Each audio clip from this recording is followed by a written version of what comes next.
I was thinking about this yesterday. I kind of wish football season was in a different part of the year. No. Hear me out. No. Hear me out. I won't. Just hear me out real quick. I actually don't want to hear you out. Hear me out.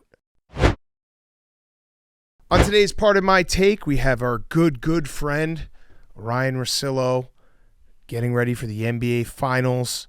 Awesome time with him. Obviously, we veer into different directions, but he's one of our favorite guests. Because we're stuck in between like a time warp here where we're not in Mt Rushmore season, but we also just don't have any NBA Finals or Stanley Cup Finals games. We're going to rank something, and we're going to rank something that's going to get everyone mad. We're going to rank QBs for the 2024 season. I also have a special ranking that I wanted to throw out to the boys that I told them to get prepped, that I'm going to spring on them. No, yeah, you told us not to get prepped. I think we're going to have fun with it, though. There's no prep needed. Okay. There's no prep needed. We have Hot Seat Cool Throne. We have Guys on Chicks, and it's all brought to you by our friends at DraftKings. We're this close to crowning an NBA champ, and with the action heating up on the court, it's even hotter at DraftKings Sportsbook, an official sports betting partner of the NBA. There's only so many games left, and DraftKings Sportsbook has you covered with the same game parlays, live betting, odds boosts, and so much more. Don't miss out, or you have to wait until next NBA season to place your bets. It's super easy for first-timers to get started. Try betting on something simple like picking a team to win. Go to the DraftKings Sportsbook app, select your squad, place your first bet. It's that simple. Hank, do you have the Celtics in Game 1? I do. I cooked up a nice same-game parlay. I believe it'll be featured on the app, so take a look out for that. Take a look out for that. If you're new to DraftKings, also we will be streaming, so we'll do some live betting as well if you want to tune in to us streaming Game 1. If you're new to DraftKings, listen up. New customers get a no-sweat bet up to $1,500. Just deposit at least $5 and you'll get a bonus bet back equal to your first bet if it doesn't hit. Download the DraftKings Sportsbook app now. Use code TAKE. That's code TAKE for new customers to get a no-sweat bet up to $1,500 if your first bet doesn't hit. Only on DraftKings. The crown is yours. Okay, let's go.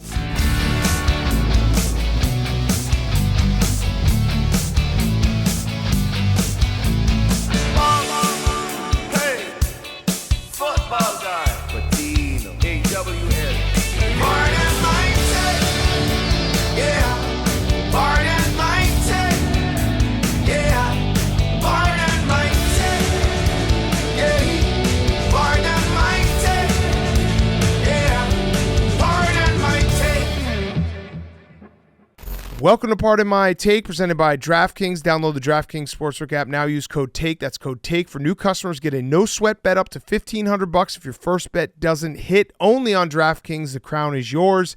Today is Wednesday, June 5th, and boys, we are stuck in a wormhole. It's purgatory. It's a purgatory. We're not in heaven. We're not in hell. We're just kind of we're waiting to get brought into heaven. Yes. Hopefully it's got a one-in, one-out policy. And they find out that somebody up there did something bad, and then NBA Finals is here. Yeah, I had it on Monday night. I was like, what the fuck am I supposed to watch? It's a little mini experience of how we get after the Super Bowl, where there's no sports, and then your mind just starts to wander, and you go a little bit crazy. You start caring about a lot of stuff that you didn't care about before. But even I just need sports to get back.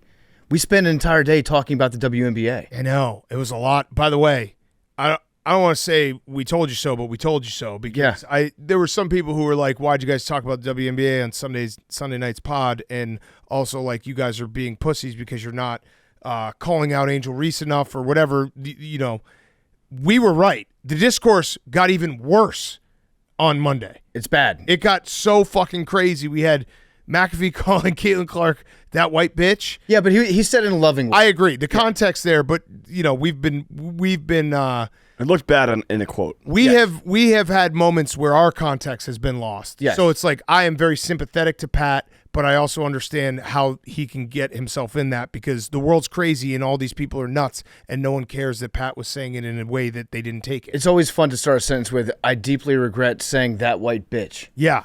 Yeah. Nothing's good is going to come from that apology, but we're on Pat's side. We're on Pat's side. But I also think that if you were to print out a transcript of every part of my take and then read it aloud, or not read it aloud, like put it on a television, yeah, and see the words that we say, we would probably be in prison. Yeah, And then we had Stephen A. Smith getting absolutely owned on his own show. Mm-hmm. And then to top it all off, this is the end of our WNBA talk. But to top it all off, this is more just again, the discourse has gotten so out of hand. Just play basketball. Let's just talk about basketball. This was from the Chicago Tribune editorial board. The foul committed by Chicago Sky guard Kennedy Carter on Caitlin Clark was egregious. Outside of a sporting event, it would have been seen as an assault. Yeah. Just shut the fuck up. Have you ever seen a tackle in the NFL? Just shut the fuck up. They literally, that's basically everything that happens inside of a sporting event would be assault if it happened outside of a sporting event. How about a 99-mile-an-hour fastball at someone's head? Just somebody getting onto a train, just beating them. Yeah. Well, how about hockey? How about fighting in hockey? Yeah. Can you imagine if, I was talking to Tice about this the other day. Imagine if there were fights in the NBA. People would fucking hate fighting. Yeah. In the NBA. But hockey's cool. Like, I love it. I wish it happened in the NBA.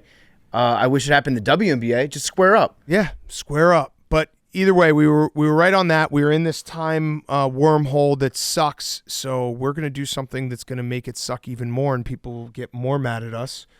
We're going to rank the 2024 starting quarterbacks. We do have an NBA preview, finals preview with Russillo coming up. Yes. We do also have a Stanley Cup final preview with Ryan Whitney of Oilers fame coming on Friday. Mm-hmm. While we're covering it. While we're doing this, while we're doing the rankings, if you are not interested in talking about NFL quarterbacks in the month of June, can we just have the Edmonton Oilers fan just like split screen? Flash. She's just on it. Flash. And then so she'll be on it too while we're talking about NFL. Also, if you are not interested in ranking quarterbacks, get out. Yeah, that's Like you could just sit down at any bar in America. You could put me in any airport, Uber. If someone just starts saying, I think this guy's better than this guy, it's like, all right, let's do it. and what's going to be great is how mad people will get. Oh, yeah. So let's make people mad. Yeah. Okay. So we got to start at the bottom, right? Or do we go at the top? Oh, so we're doing all 32. We don't have to do all 32. I think we should do all 32. We could rip. You know what we could do? We could do the cheat code of saying all the rookies are at the bottom. I don't agree with that. Oh, you don't? No. Because Daniel Jones is good? Well, this? here's what you get to do. You get to say, like, C.J. Stroud, he proved to us last year that being a rookie is no excuse. Yeah. You can still be one of the best. That's true. Are you saying this because you I'm a Stroud boy. currently have a rookie quarterback? I'm talking about C.J. Stroud and the Okay. precedent that he set No, last year. I'm just curious. Should we just do the top 10? You could do 31, just make one fan base really, really mad. Ooh. Their QB will not. But we be have on to. it. But then when we number it, we have to skip a number. So you see 32. Yeah. I like that. Yeah. I like that. All right. What fan base should we decide to do it? Should we piss off? Should we just do the Falcons? Michael Penix? Oh, we should put Michael Penix as the starter. What? No, Kirk Cousins, I firmly believe he should be number 16. Okay. Why don't we do the Giants? That's perfect. Okay, Giants 32. No Daniel Jones Okay. on the list, and then there will be a 32, and we'll like skip number 26. All right, yep. I mean, it's got to be the Broncos. Bo Nix? Yeah. So Bo Nix will be 32. Yeah. All right, so we put Bo Nix Or Stidham. 32. Let's put Bo Nix 32, and then we'll work back from there. Okay, Alex O'Connell. Is he the starter? Aiden This O'Connell. is the former Duke. Alex Great. O'Connell. Yeah, That's yeah. AOC. I mixed up my AOCs. Is he the Only starter? part of my for take athlete Sure. in NIL history. That's true, yeah. Aiden O'Connell. Wait, no, Minshew. Oh, yeah, Minshew. Minshew, Yep, okay. How quickly we forget. right? Isn't Gardner Minshew a Raider? Yeah, he is a Raider. So I think we go. So 32 is Bo Nix, 31 Minshew. It's kind of disrespectful to Minshew. Yeah. Very disrespectful. Okay. So Mariota. No, he's a backup. On the Commanders. This is off to a great start. This is an Let's awesome do top start. 10. Let's do All top right, 10. Bryce Young. okay, I like that. Bryce Young's 31. Who knows what it'll show us this year? Yes. All Yes. we have to go on is what has been presented to us. All right, Bo Nix 32, Bryce Young 31. I think then we should just do the rookie quarterbacks. I think we should rip through them. Don't you think that's fair? Yeah, but it's important who's at the top of the list. Yeah. So you're putting AOC ahead of all these rookies. Oh yeah. We forgot. No, Minshew. So all right, here we go. 32, Bo Nix. 31, Bryce Young. 30, Gardner Minshew. 29 is when we start all the rookie starters. Okay, so the worst rookie starter. Who do you think that is? JJ McCarthy. Should we just go by draft order? I'd be fine. Yeah, with I'm fine with that. I'm cool with that. I think that's a good way to do I'm it. fine with that. Okay, we agree. All right, so that's easy. We're already ripping through this. All right, so Spencer Rattler. Are you ranking this right now for us live? I'm ready. I'm on my Can computer. you We can you it do on a here. notes app, Max, so that we can just have it live in front of us because we are going to get very confused. Mm-hmm. Very, very confused. I already am. Yeah, already very confused. But I think we've got this. So 30, just to rehash where we're at. 32, Bo Nix. 31, Bryce Young. 30, Gardner Minshew. And then at 29, we're going to start with JJ. Then 28, Drake May. 27, Jaden McDaniels. Jaden Daniels. Yeah. Why did I say McDaniels? Why did I say Jaden McDaniels? He's a basketball player. he's Yeah, basketball. basketball player. And then skip 27. Or actually, no, skip 26. Do 27, Jaden Daniels. 26, Caleb Williams. Then skip 25. Because that way, because they're all linked together, it'll be confusing. I Otherwise. like how we put Bo Nix as a rookie Yeah. in last place. Yep. All right, so 24. Okay, who else we got out there at the Derek bottom of the Carr. list? That's not throwing it out bad. there. It's not a bad not a bad suggestion. We do have a friend. There's a lot of really good Deshaun Watson. He's not our friend. Yeah, let's put Deshaun. Yeah, Okay. let's put Deshaun at 23. Yeah, I like that. I love that. No. Yeah, okay, now 22, Russell Wilson. Yes. We're actually ripping through this. We are. 21, let's go Anthony Richardson. Yeah. I like him. But Yep. we got to be fair. 20 should be Will Levis. Mm-hmm. Okay. Trevor Lawrence, 19. He was bad last I year. don't know if we go Trevor Lawrence 19. Gino, Oh, yeah, Gino. Gino fits in Gino. at 19. then T-Law. Kyler. Kyler, we forgot about Kyler. Yep. Yeah, Kyler.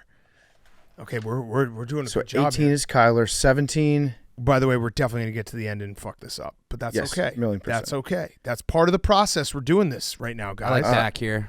Dak. Dak, Okay, yeah, yeah, put good Dak call. here. That'll piss me off. Dak right behind Kirk Cousins. Yes. Hank, you get a call on one as well because he just used his Dak call. Okay.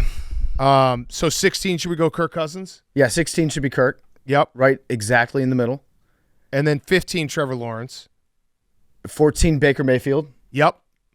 Love People are that. going to get so mad. Love I that. like this. Love that. 13, Stafford.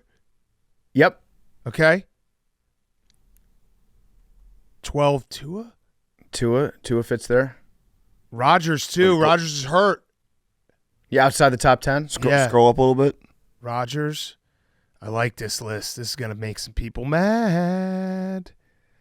Jordan Love. We want to put him in here anywhere. I mean, if I have to be honest, he's definitely top 10, so that's a He's problem. 10. You can tell Packers fans I put him in my top 10. Okay, yeah. You know what? Do Jordan Jalen Love- Hurts. you want Jalen Hurts at 10? That's your call, Hank? Yeah, I mean, I think he's already slipped. He's slipped I too knew that far was going to down. be his call. He had no other call. He had no other call. It's his call. All right, put him in. 10. Ahead of Aaron Rodgers. That's Yeah, pretty good. That's pretty good. No, Max, put him in. Jalen Hurts 10. You got your Dak pick. Is Brock still available? Yeah. Oh, yeah, Brock's still available. was almost the Brock's MVP higher than last year. 9. Oh, Eagles fans are going to be so mad. Brock at is that. higher than 9. Should we say Jared at some point just to show that we're not completely biased? All right, you we'll already save used your Jared. pick, Hank. All right, we'll save I Jared. just gave my opinion. All right, we'll save Jared. Herbert 9. Okay. Injured? You don't Yeah. know? Yeah. Yeah? There's a lot of good quarterbacks in the NFL. There's a lot of good It's crazy. quarterbacks in the NFL. Okay. Maybe Jared at 7. I like Jared at 7. That feels Okay, good. so put Brock at 8. Brock at 8, Jared at 7, Jordan Love at 6. I feel like that's rounded out pretty nicely there. Jordan Love, I think, should be Jared should be ahead of Jordan Love. yes. So Jordan Love at 7, Jared Goff at 6. 6, yep. Love that. I love that for us. It's perfect. Perfect ranking. Okay, after that, let's see. Joe is probably. I'm going to put Joe top 5. Yep. I'm going to put Josh top 5. I think it goes. All right. I'll give you my top 5. You can tell me if this is crazy. I think based on injuries and not being around right now, I think it has to go Joe, CJ Stroud, Lamar, Josh, Mahomes. I'm also okay if you want to switch Lamar and Josh, just so that way people can't say the Glazon's crazy. Let's flip CJ and Joe. Okay. I think put CJ at 5, Joe at 4. Joe at 4. Do you want to go? You want to go Josh at 3? That way people can't accuse us. Let's do that. So that way we cover our bases. I would. Josh, if you're listening to this, you're definitely 2. I would rather have Josh than Lamar. Okay, yeah, I would too. All right, so yeah, Josh has to be 2. Yeah. Dude. Josh has come closer to winning in the playoffs than Lamar has. I think this might be the perfect quarterback list because we did just enough to piss people off where it's also still looks real. Mm-hmm. And you would never know that Daniel Jones isn't on there. Yep. I forgot. I honestly forgot that Daniel Jones wasn't on there at all. Yeah. That's good. What do you think, out of all these rankings, which one do you think will make the most people angry? Dak, for sure. Yeah. Dak, for sure. Dak behind Jalen Hurts as well. Jalen Hurts will get Philly mad. Baker ahead of Trevor. Yeah. People get upset about that. Jalen at 10. Yeah. And the thing is, they'll get mad at Justin Herbert at number 9. But if you look at the names in front of him, I agree with our list. Yeah. Yeah. I like it. I like it a lot. Okay, we did it. Yeah, good That was job. a good list. We fucking crushed that list, boys. Okay, do you want to do so we'll put that on a graphic. We'll put it out there. Memes, you got any problem with this list? You think Rodgers should be higher? No, looks like a good list. Rodgers will prove that he's the number 1 quarterback this year. Oh, he's better than Patrick Mahomes. Yeah, Patrick Mahomes never beat him in the playoffs. Okay, so that leads me to the next thing that I was going to spring on you. Someone, let me see if I have the name because I want to shout them out. When we asked for lists, this person had a very good idea with a list. I'm going to shout out JMB 472-31988. Shout out JMB 472-31988. That sounds like a burner. Shout out that guy. He said he would like to hear, pardon my take, to a list of things that would be a real shame. Oh, that's good. That's really good. All right. If it would be a real shame if Memes, the guy he just said is going to be the number 1 quarterback, got hurt on Monday Night Football for the 2nd straight year. it would be That would be a real shame. a real shame. I think if the Celtics get swept, that would be a real shame. We're going to make a graphic of this. It'd be a real shame. That would be a real shame. That would be a real shame. If the beer Olympics got canceled. That would be a real shame. A real shame. That would be one of the biggest shames God damn, I've ever had to feel deep down in my soul. I'd be so mad. That would be a real shame. You know what would be a real shame? Is if Jake's Twitter account accidentally did the Ray Allen tweet. That would be a real fucking shame. Somebody logged into it. That would be a real shame. I'm proud of myself for holding my ground on that one. Yeah, but imagine if someone had gotten your password and tweeted that. Yeah. Mm-hmm. That would be a real shame. I'll say one personally. It would be a very big shame if Caleb Williams wasn't good. Yeah, it would be. It would be a really big shame. You know what would be a real shame? If, like, first week of training camp with Hard Knocks there, Caleb Williams got injured. I don't like and this. then all of Hard Knocks. You just say this about any of your quarterbacks. No, but I'm saying, like, and then we had to watch Hard Knocks for 4 weeks, and it was all about Caleb Williams getting hurt. That'd be such a shame. That would be a shame. It'd be a real shame. Shut up about that's not what we wrote, Max. Max wrote down Caleb Williams was Ben Simmons. That's not what we wrote. That would be a shame. That was not what we wrote. But that would be. No, that was would be a not shame. what we wrote. I thought that was just good All right, wording fine. for what we were saying. Okay, all right, yeah.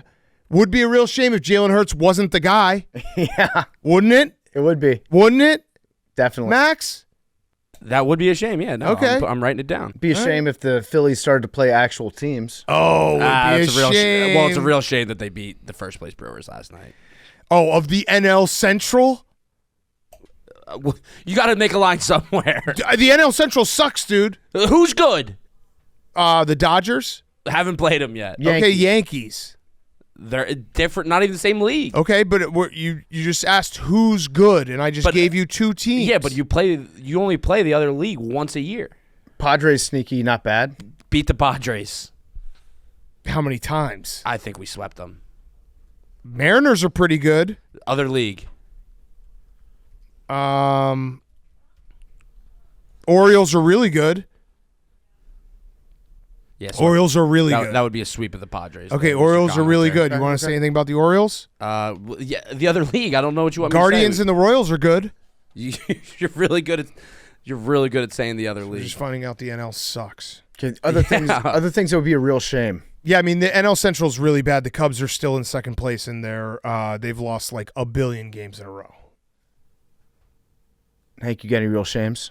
Oh, it'd be a shame if Hank couldn't dunk. Yeah, it'd be a real shame if I paid all this money to get trained and then didn't dunk and had to pay even more money. It'd suck. It would be.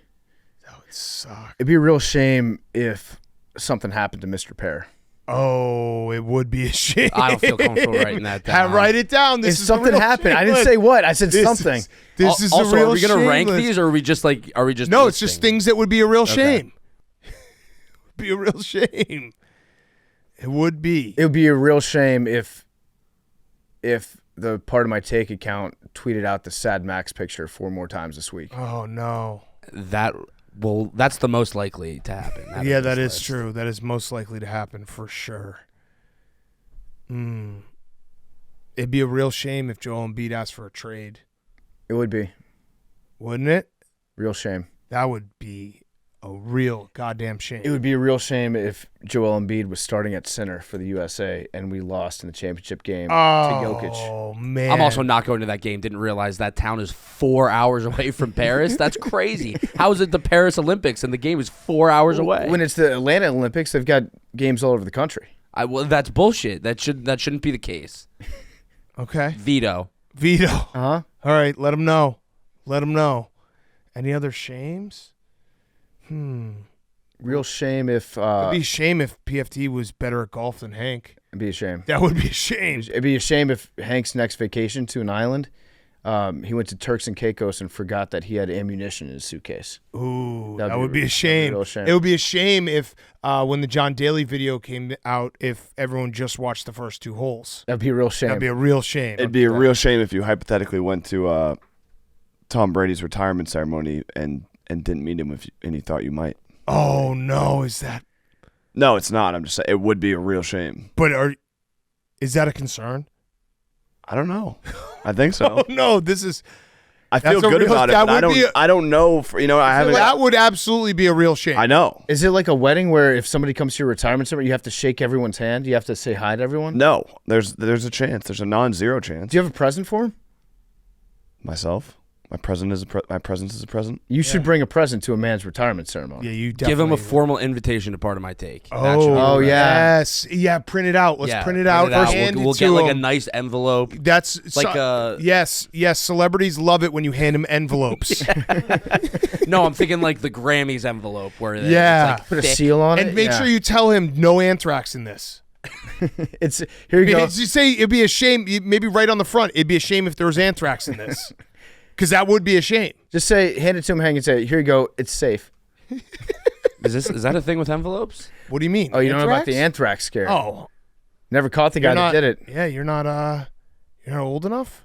I guess. Right after 9/11, somebody sent a bunch of anthrax to like Capitol Hill post office. Yeah, Yeah. real scary. Yep. Real scary. Real shame if someone were to do It's that. a real to Tom shame Brady. if mail just stopped existing. It's the dumbest thing in the world. Wait, so that wouldn't be a shame. It'd be a real shame if mail continued. Hey, do you know what we're doing here? Yeah. Like it would be a real shame if you crashed a boat this summer. Yes. That would be a real shame.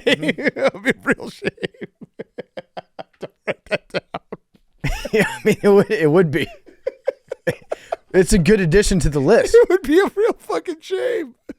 Jake, you have any real shames for us? It'd be a real shame if Max got the lottery ball. Oh Oh, what? no! Shit. Jake, would you be a should shame. say- You're right. That was a good one. You're That was a right. good one. You That should was say a really good it'd one. be, No, it would real be shame real if he- shame if he got No, it. if he Yeah. never got Yeah, it. yeah, If he that's what I never meant. got No, it, that's not what he said. That's not what he said. I wrote down what he said. Jake, All it right. would be see how it's phrased differently. Yeah, It'd be yeah, a yeah. real shame if Max just literally never got the lottery ball. Real shame. Mm-hmm. Real shame. Jake had one shot. And I blew it. That's okay. That's okay. It'd be a real shame if Vanny Woodhead showed up at our doorstep and there was a bomb inside. Oh, that would be a big shame. It'd be a big shame. That'd be a big shame. Also, pretty funny move. Yeah, by Billy. Also, that would be a hat also tip. good Yeah. chance it never gets here. Yeah, also very good chance. Yes. Because Billy somehow has in his head that once it gets here, we're going to fire him. Yeah. Like what? How does he think that? Has he thought for the last 5 years that Vanny Woodhead's existence kept his job? Maybe. I think so. He's been holding us I hostage. think so. I with think our that's van? exactly what he's been thinking. Okay. Any else? Memes, you got one. You got a good one. Come on, memes. Can't hear you, memes. Can't hear you, memes. He just said, I'm trying to think. Oh no. Be a real shame if we podcasted extra long today and had to miss softball.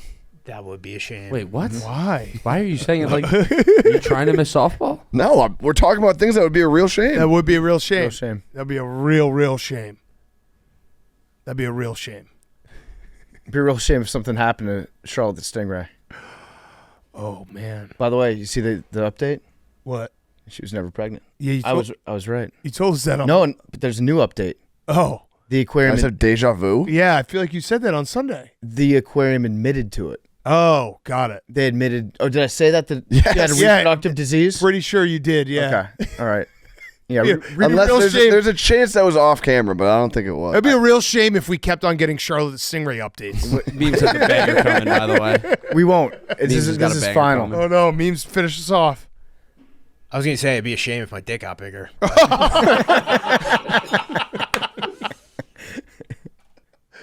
That doesn't really work, but yeah.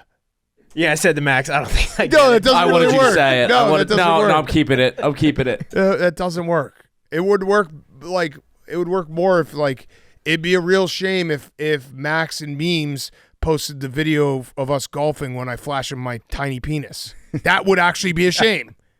That would be a shame. That would be a shame. Every time we go golfing, Max and Memes get me peeing, and then every time they get me peeing, I just turn around and say, "We can't use this anymore." This is also just Big Cat admitting to workplace harassment. No, it's not. You guys are harassing me first. He was peeing. He was clearly peeing. I'm fighting harassment with harassment. You were videotaping me peeing. That's harassment. This also all started by the first golf video we did. I went to go piss, and you said, get that fat man peeing over there. I don't recall. I it don't was in recall. Boston. that doesn't Don't sound recall. like something. I do Big Cat not would say. recall. I do not That's- recall. I've hung out with Big Cat for the Yeah. last 7 years. and 8. That doesn't sound like words that would come out No of his mouth. chance I said that. Yeah, no, Max and Memes have my penis on camera many times in their hard drives that they could just You can put that on Twitter now. they could just put I'm doing you guys a favor. I'm giving you guys blackmail. Like you guys could just walk up to me one day and just be like, "Hey, remember all those times you flashed us? No, I saw. I got them all." And now the internet's just going to be like release By the way, the tapes. flash comes from like 30, 40 feet away. It's not right in the face. I saw the size of it. It's not, no one. Yeah, you would can barely see No it. one would accuse you of blackmail. It'd be white mail. Yeah, it's hardly a flash. It's hardly a flash. All right, that was good. Yeah, good list. Two good lists. Shout out. Hold on. Let me get his. We're so productive. Look at us. Let me get that guy again. Shout out JMB 472-31988. You know what? I might give him a follow. Definitely a burner. His last tweet was from March 6th, 2024. Just hashtag Clemmer. I like that. What's your Oh, favorite one out of That all was of probably these? during Yeah. the stream that he did. Yeah. My favorite one out of all of these. Should I give you a real answer or a fake answer? Beer Olympics getting canceled. That It'd be such a shame. that'd be my fake answer. My real answer out of all of these, if Hank crashed a boat. It would be a shame. It would be a shame, dude. That would be a fucking shame. that would be so. I don't like how we're just bringing this into existence now. No, but being safe, like if he wasn't injured. Yeah, it but- wasn't injured. It wasn't Yeah, injured. He wasn't. yeah. I don't want him. Yeah, Jake. I'm not thinking like Okay. crashes and dies. I'm just thinking he has to pay for a whole boat. I don't know if you got the camera on Hank's face after the was crash so boat. mad. He did the Cam Newton. Okay, let's go. He's okay. Yeah, Okay, I see how Like, it is. Quite literally, I just saw that in real life, and it was Hank. I believe in you. Yeah. You're not going to crash. There's no way that you crash a boat this summer. Yeah. 0% chance. No, the number one is a clear 1-1. Is it would be such a shame if the Beer Olympics got canceled. Like that would break my heart. That would break my heart. I don't know how I would actually. I don't know how I'd recover. I don't know how I'd move on if it somehow got canceled. And the only way it would get canceled is if enough people backed out, and I think we're pretty close to that. So no one else back out. Or else it might get canceled. Right. And we don't want that because it would be a shame. Don't do it. Yeah. It'd be one more. It'd be a shame if Miley Cyrus came on the podcast. Yeah, that would be a shame. That would be a shame. Okay, that was a good list. 2 lists. Feel accomplished. Feel like we did some good work here. All right, let's do Hot Seat Cool Throne. Hot Seat Cool Throne brought to you by our friends at Coors Light. Coors Light is the best beer in the world. It's the drink of the summer. You could let bad sports news ruin your day or choose a chiller mindset and reach for a Coors Light. When I reach for something, I choose chill.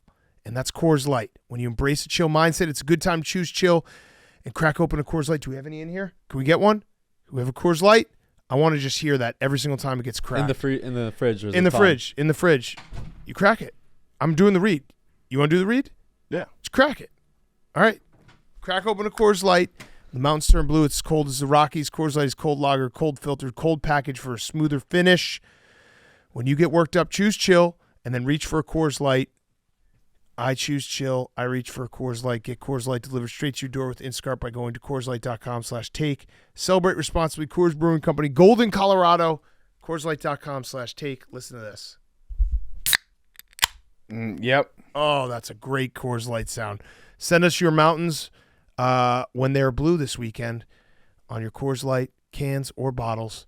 Go right now to CoorsLight.com/take or Instacart and get yourself a Coors Light. Hank, I want to apologize for the boat stuff. No, it's fine. On our mind It's fine. because when you listen to Russillo, we got into some boat talk. I do not want that. No, it's fine. Yes, you do. No, I do not. No. You made your truth known, and that's fine. I'm saying right now I do not want that. But you can't have it both ways. No, I'm not. I said it was a shame. Now I'm saying to you, those are the same thing. So would it be a shame or would it not be a shame? It would 100% be a shame. Right. So that's your real answer. I feel like we're saying this. No, It's a shame. it's a shame is a bad thing. I don't want it. The question was which one do you want to happen? I don't want you to get in any boating incidents. Got it. Wink. Got it. No, I'm not winking. He's winking. Look at me. I'm not winking. He's winking. The wink was for Beer Olympics. Yeah, the wink was for Beer Olympics. There was no dude. wink for He the just boat. winked. I did not just wink. I think You want to say it again? I think we can all agree if Hank gets into a small boating accident, that'd be very funny. No. I think it'd be a shame if I were to laugh It'd after. be a shame if you guys asked me to come out and I remember this conversation. That would be a shame. That would good one. Add it to the list. Add Hank. We ask Hank to take us out on his boat, and he remembers the shame list.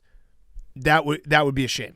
For the record, I had nothing to do with the boat. With the Oh, boat, the look at it. boating We're accident. distancing ourselves. Okay, Hank, your hot seat. My hot seat is Conor McGregor. Yeah. There was supposed to be a scheduled press conference for UFC 303 that got postponed on Monday. And then this is from a random MMA account, so some of these things might not be 100% true, but it says UFC is no longer being advertised on pay-per-view. UFC has privated the Conor McGregor free fight videos posted a few days ago.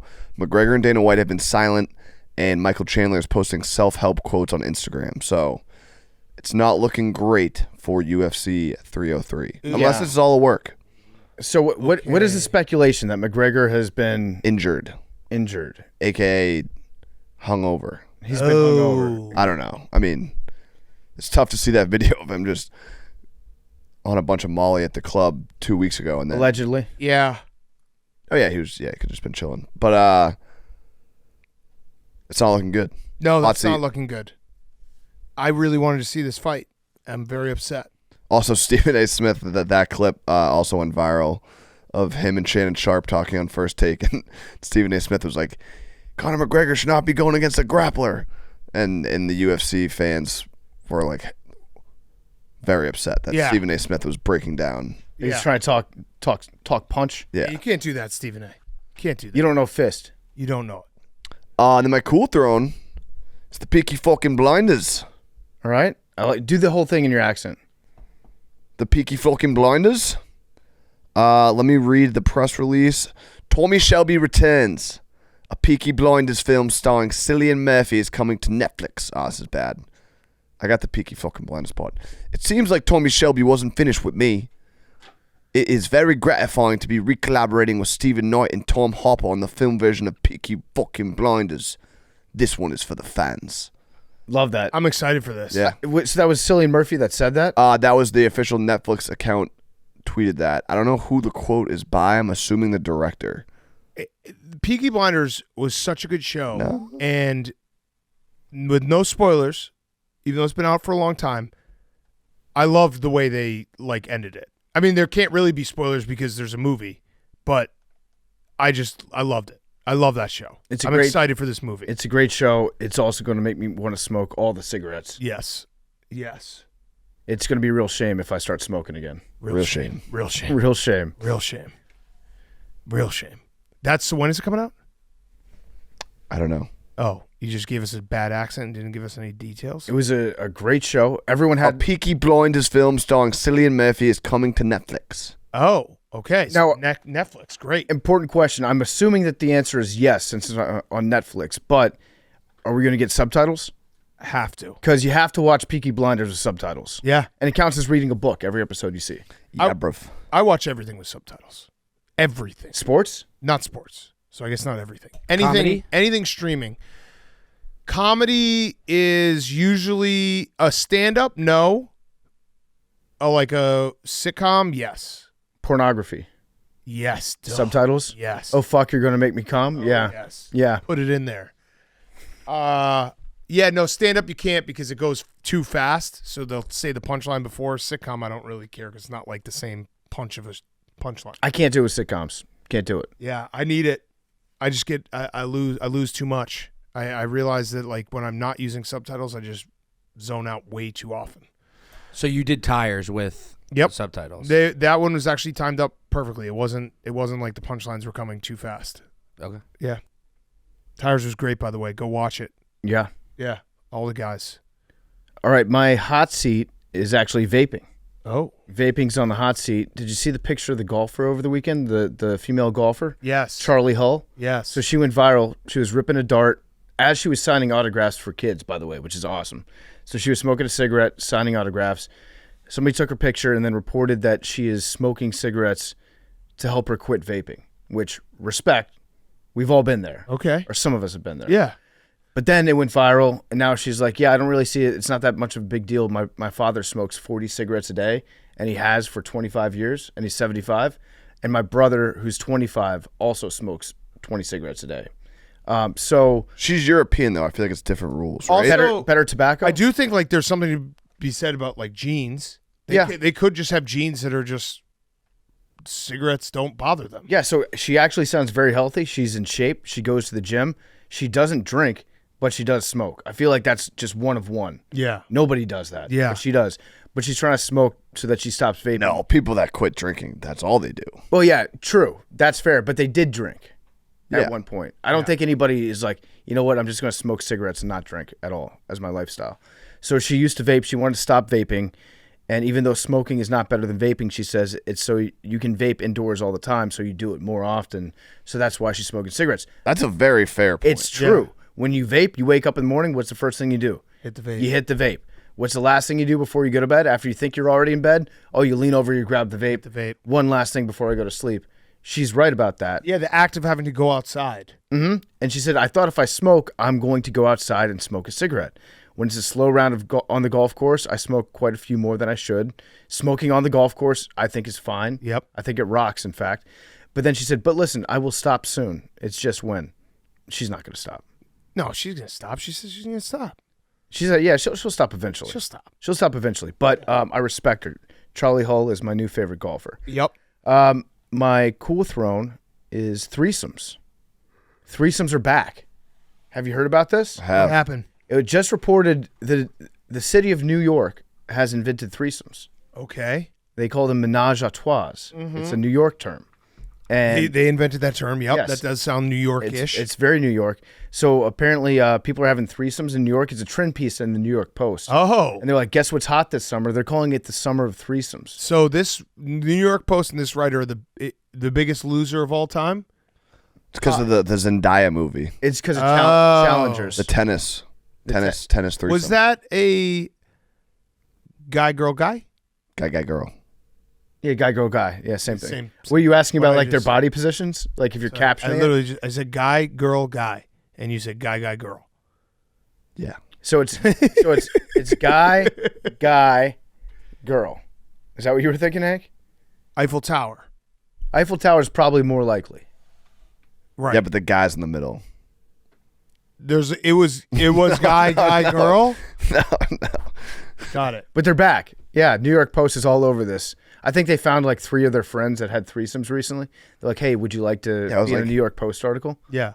Have you ever just lived on planet Earth where you're like, I'd love to have a threesome? It Threesome. was like Katie. I think in the article, it was like Katie from Williamsburg says shit. She just had her first one a couple weeks ago. Yeah. That's not a real threesome person, though. Like, they just got into it because of the movie. Do you think real orgy people are, like, looking down their nose at the new threesome people, and they're like, you're just a Challengers fan. You're not Yeah. about the actual lifestyle. Yeah. Like, I'm about this shit. I'll say it. I wouldn't want to have a threesome. It's a lot of work.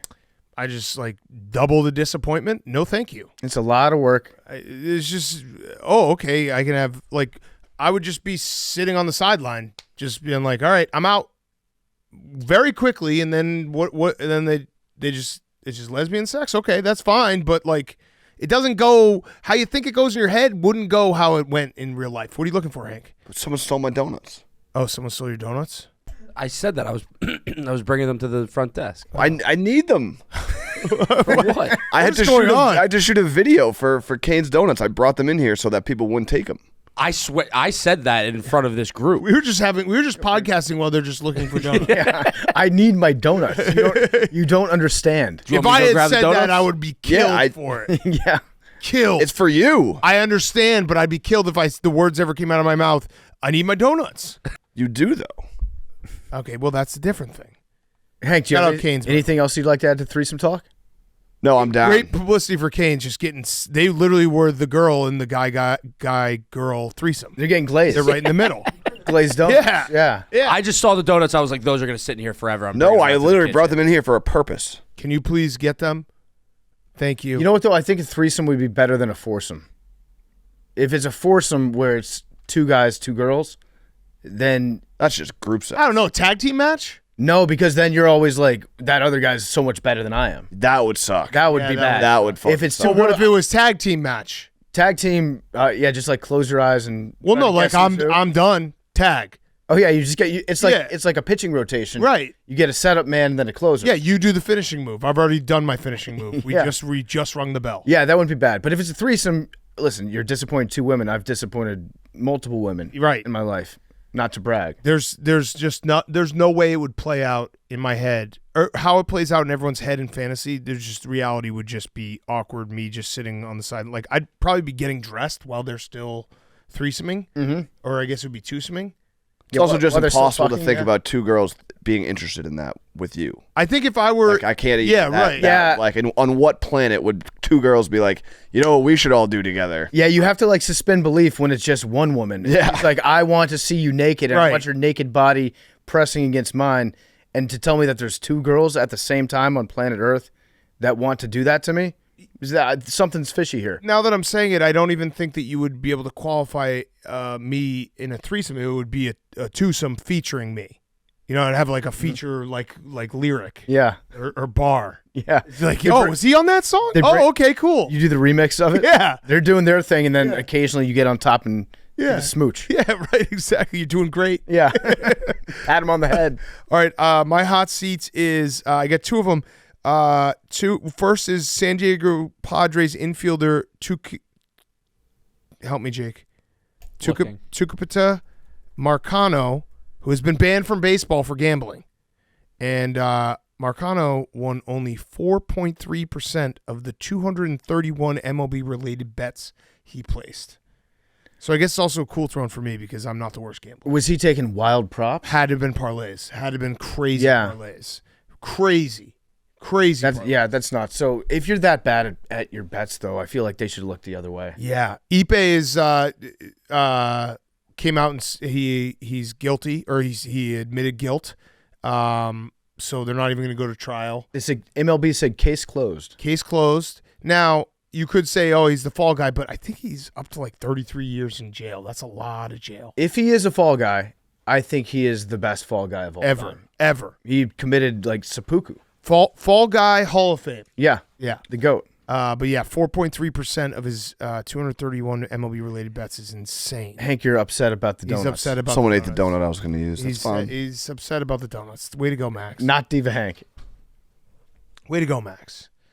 And then my other hot seat. I wouldn't take his stuff out of the booth. Yeah, that's saying true. that. My other hot seat is this random guy's best friend who I don't know if you guys saw this. It made me laugh last night when I was scrolling Twitter. This guy, Mr. F. Boyer, wrote, "When I was 30, my best friend and I partied super hard and had the sort of crazy nights you only fantasize about. Now we're 46. I'm married with kids. He's still partying. We hung out tonight, and I assure you, he's a loser." Okay. What a fucking dickhead thing to put out there. Yeah, that is. Bad friend. Yeah. My best friend's a loser. That's tough. Yeah. Who said that? It was just some guy named F. Boyer. I don't know. It just made me laugh because it was just like, then he replied a million times to people being like, you sound like a bad friend. He's like, I'm talking about him not evolving as a person. It's like, no, dude, you just called him a loser. Yeah, that's bad friend. I thought for a second that was a euphemism you were using for somebody that we knew. No, it's literally F. Boyer. F. Boyer. This guy kind of sucks. Don't be friends with that guy. No, bad dude. Bad dude. Also, you already were a loser because you said the phrase, I partied super hard and had the sort of crazy nights you only fantasize about. Mm-hmm. Cool, dude. That means that while he was partying with you, he hated you. Yeah, which we can tell now. Yeah. And then my cool throne, reverse of this, because this guy sucks. My cool throne is dudes, because They rock. we are in the works of, and it's going to be a Barstool sports joint. PMT will be big behind it. Jersey Jerry started it. Dude Fest. So this happened last night. Our friend Jerry tweeted out, they should start an OnlyFans, but for guys, not sexual or gay, just like if you want to meet new guy friends to hang out, smoke cigars, watch sports, golf, etc. This tweet probably sounds really gay, and I'm not sure why I'm even tweeting it, but I have a hard time making friends. Mm-hmm. It's a brave tweet by Jerry. Yeah. So What part of that translates to OnlyFans, though? Because it seems like he's talking about a Tinder, but just for dudes that want to hang out. yeah. If there was an OnlyFans for guys, it would be like you pay videos and you get like exclusive content of like a guy smoking a cigar Yeah. and like kicking his feet up on his couch. I don't know. I mean, someone did point out that you could literally call that OnlyFans, though, what Jerry came up with. That's true. It's just be only sports fans. Yeah. But Vinny J's Lonely said, fans. how about hear me out, Barstool Chicago's Dude Fest 2024, and we're doing it. We're gonna have Dude Fest. Where? We are working on locations as we speak. What type of location? Joe's on Weed has been thrown out there. Great place. So bar? Yeah. Well, a big enough bar that we can have a stage. So the idea, because I was thinking about it this morning, I want a stage, and we'll plan it out better than just like anyone can walk up. But I want a stage where dudes can go up and they could show us their favorite puke video, their favorite wrestling video. Dudes could go up and show us a picture of the best brisket they've done. Dudes could show up and do a couple of reps on the bench press. Dudes could walk up there and talk to us. One guy said he wanted to do a 5-minute seminar on the wing tee offense. Just dudes talking about dudes stuff and everyone being supportive and cheering for it. We're also going to have the first ever random athlete spelling bee, where I will have like 10 to 15 people, and you have 2 seconds when you step into the mic, and you have to name a random sports player. And the ruling of it is going to be that person can never have won anything. Okay. Because like you can't naming guys. You got to name guys, but it can't be it can't be Kobe Bryant. Mm-hmm. You know what I mean? It has to be a name that you haven't thought of forever, who didn't win any. He was never an All-Star, never won an MVP, never won a World Series or a Super Bowl, and it's gonna be Dude Fest, and it's gonna fucking rock. What do you guys think? I think it should be outside. Okay. Well, so we were thinking about it. We're thinking about maybe doing one in August, but I also think that the week or two after Super Bowl would be a perfect time for Dude Fest. Not a lot going on. Like everyone's kind of down, and it's just dudes supporting dudes. I also have thought of this idea. There will be obviously tickets. You buy a ticket. When you walk in the door, you get handed a $10 bet, and all the dudes are on the same bet. That's a good idea. Yeah. Yeah. So it will be baked in the price. We're all on a random over.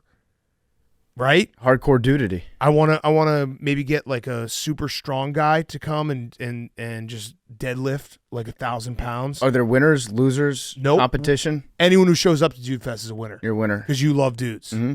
But again, not sexual. It's just dudes. Yeah. Okay. Yeah. It's just like completely open. You can say whatever you want as a man. Yeah, we could just be dudes together. Just being dudes. Yeah. There should be a fart contest. Oh, yes. Farting contest. Great idea. That's on the list. Fart contest. What about burping contest? burping contest? We're going to do. That's the prelim for the fart contest. Yeah, wing eating contest. Yep. What if a female tries to show up to Dude Fest? Nope. Denied at the door? Tonight at the door. Okay. I just wanted to make sure of that. What, Hank? Nothing. What, Hank? I'm not. What, you saying we can't do it? No. You want to talk about trans? No. You sounded like Hank wanted to talk He about wanted trans. to talk about you want to talk about trans? There I was don't. Yeah, I no, definitely don't. You did. You wanted to definitely have don't. this conversation. Definitely not. You want to have a heavy conversation? I think this should be it sounds like a festival. Like the things you just listed off well, it's literally is like, what gave it away? Dude Fest? well, but if you do it at Joe's, what are you going to have a 3-day festival at Joe's on Weed? No, it's Hank. We have to. You can't just like expect people to do a 3-day festival right off the jump. We have to do a proof of concept. So like, the Dude Fest 1.0 is not going to think about like Elio's Ice Con. It's kind of like that. Yeah, where so it'd be like an open mic for guys, like open gyke. yeah, right. And then when we That doesn't work, but you understand what I'm saying. when we build it bigger, then maybe we'll build in like music. But I don't want like to have like a headliner band or something, because I want dudes to just be able to be dudes. Because like, what if you come to Dude Fest and it's a band you don't like? No one dislikes a dude showing us a picture of the best steak he's cooked. That dude rocks. There should be like some sort of, maybe everybody in there is in the musical group. Maybe there's like 1 minute and a half time slot where everyone just sings Mr. We Are the Brightside's World. No, we're gonna do we'll do that. Yeah. Yeah. Well, the whole fucking bar will do that. Unless Pifty cuts it last minute. Oh, Hank. Oh. Hank. Boy. Hank's upset. Wow. Hank's a little. He's got a little Angel Reese. Wow. He's got a little Angel Reese in him. He saw Max, Caitlin Clark get up on stage, crush it. Add this to the And- list, Max. Yeah. And what? Yeah. And It'd be now a real shame if Pifty kept asking me to do songs and cutting them moments before the show starts. It would be a real shame if Hank didn't get invited to Dude Fest because he's showing some undudes like behavior right now. We're just talking out. This is how the process works. some chick tendency. Yeah, This you're, is you're giving literally- off chick right now. This is the process. Yeah, you got too many feels for dudes. No, I literally I feel like my entire existence is just trying to rein in some of Big Cat's bigger scale ideas when he's like, all right, we're gonna have one night. It's we're gonna also do not dude. 100 things. Very not dude like. All right, sorry. Well, it's 100 things, but it's like it's gonna also. Every single person's gonna go on. No, stage. not every single person. I Not think every everyone single has to apply for what they want to Correct, do, and then correct. we would put together a Yes. set list to Right. say. My thought was when I heard all of it was like it's like a festival where there's different stages with different things going on. You can walk around. That will be where we'll get to. Got it. Like what? Yes, year 5 of Dude Fest, there will be an entire tent where it will just be Stone Cold Steve Austin highlights on loop. You can just go in there and watch it with your dudes. It'd be like what South by Southwest turned into, where it's a week-long event and you've got like lanyards and you can go Yeah. to like the dude seminars that Yeah. they're giving. Yeah, right. There'll be a tent where it's just dingers. Steve Adazio. Steve Adazio, we'd love for you to kick off Dude Fest. Keynote speaker, yep. Be a dude. The Harbaughs will be involved in some capacity, whether that be just a video he sends me or both of them send me. By the way, did you see the Harbaughs have a football camp now, a coaching camp? I didn't see that. No, I saw his golf tournament. We need to get involved with the Harbaugh football camp because we actually, this may sound crazy because it's going to be football coaches and they're going to teach them football, but I think we could lend our hand in media training. Yeah, 100% we could. Like yes. we just had all the coaches go through the toughest questions we could ask them. Yeah, and just teach them how to say it starts with me. Yeah. I got to take a long look in the mirror because it starts and it ends with me. Yeah. All right, so Hank's out on Dude Fest. I love the Are you idea. in on Dude Fest? Yeah, I'm in. Right. It took me a while to really understand what the boundaries were for people that are presenting at Dude Fest. Yeah. It's just kind of anything that's cool. Yeah, exactly. We're gonna have if anyone we'll have a portion, maybe a 10-minute portion where dudes will just come up and show the biggest fish they caught. Yeah, it's good. Like that's gonna be awesome. Even bring the fish. Yeah, some cool shed you built. Mm-hmm. Yeah, we'll have a whole picture time. It's gonna rock. Talk about your car. I know Max is in. Max fucking loves Dude Fest. Get up there and just tell me all the stuff you've done to your car. Don't even show pictures. We should have someone just go up and teach us about cars. Yeah. For 5 minutes. Here's where the gas goes in. Yeah. The spelling bee of random athletes is going to be electric. So there's no spelling involved in that? No. Okay, so I just get up there, I say, Steve Bedrosian. Yeah. And then I have 2 seconds and I have to come up with someone. And if That's I good. say, oh, Fred McGriff, Yep. he's too accomplished. Mm-hmm. And he's like, nope, you're out. So How will we verify? we'll have the scripts people there. There'll What be a about ding. Doc Computers. Bailey? Yeah, they'll be there. They'll do their fucking nerdy voice. We'll have to have them behind the curtain because that guy's not a dude. Dr. Bailey? Yeah, Dr. Bailey. No doctors allowed. Mm-hmm. No doctors allowed at Dude Fest. That's way. Chiropractors.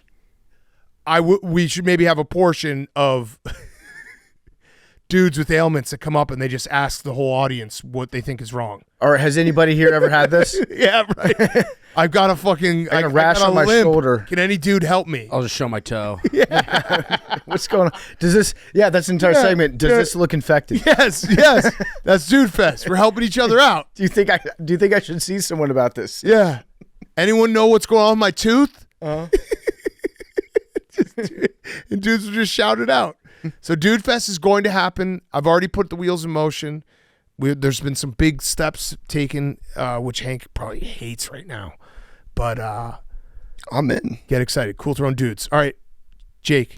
My hot seat's the French Open. Big Cat, I'm going to side with you on this one because Novak had to withdraw due to injury, and he blamed the court surface because of the rain. He asked them to wipe it multiple times, and they did not approve of his That's request. fucking bullshit.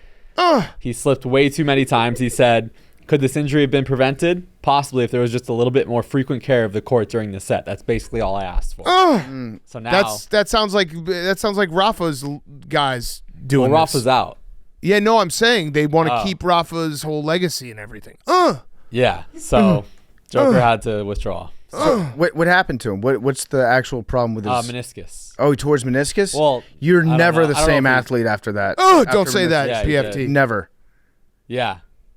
Meniscus is He really tore bad. it due to a medial Medial? medial Medieval.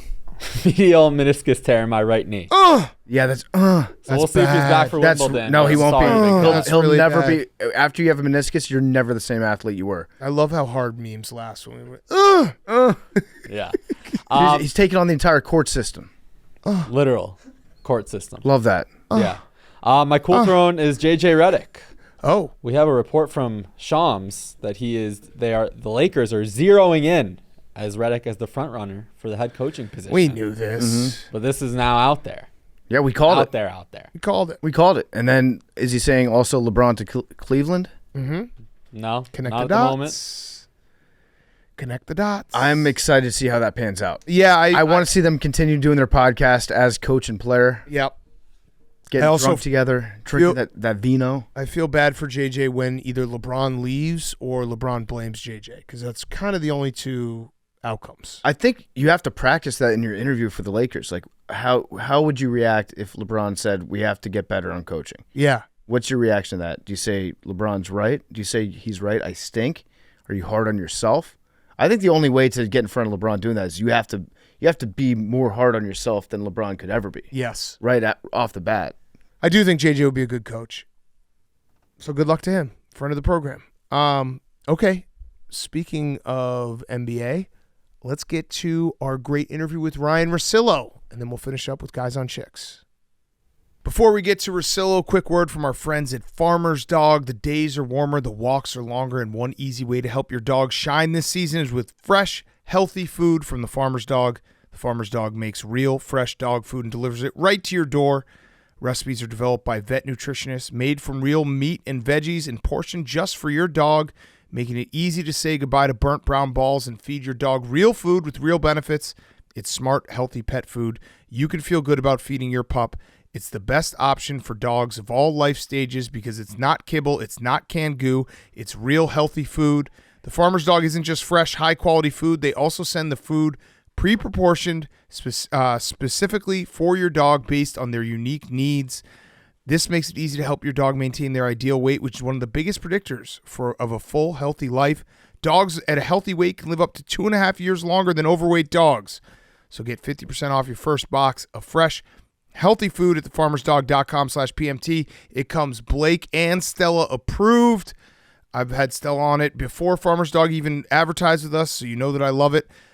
Stella loves it. I'm not the one eating it. Plus, you get free shipping. Just go to farmersdog.com/PMT to get 50% off. That's farmersdog.com/PMT for 50% off. Get your dog living a healthier lifestyle with Farmer's Dog. farmersdog.com/PMT for 50% off. We're also brought to you by our friends at Viator. Introducing Viator as a solution to ensure you plan the perfect trip and travel experience. Viator is a tool you can use to plan and book travel experiences around the world. The Viator app and website make it easy to explore 300,000 plus travel experiences so you can discover what's out there no matter where you're traveling or what you're interested in. Have Viator help. Viator can help you plan better travel experiences. I'm telling you guys, I've been using Viator.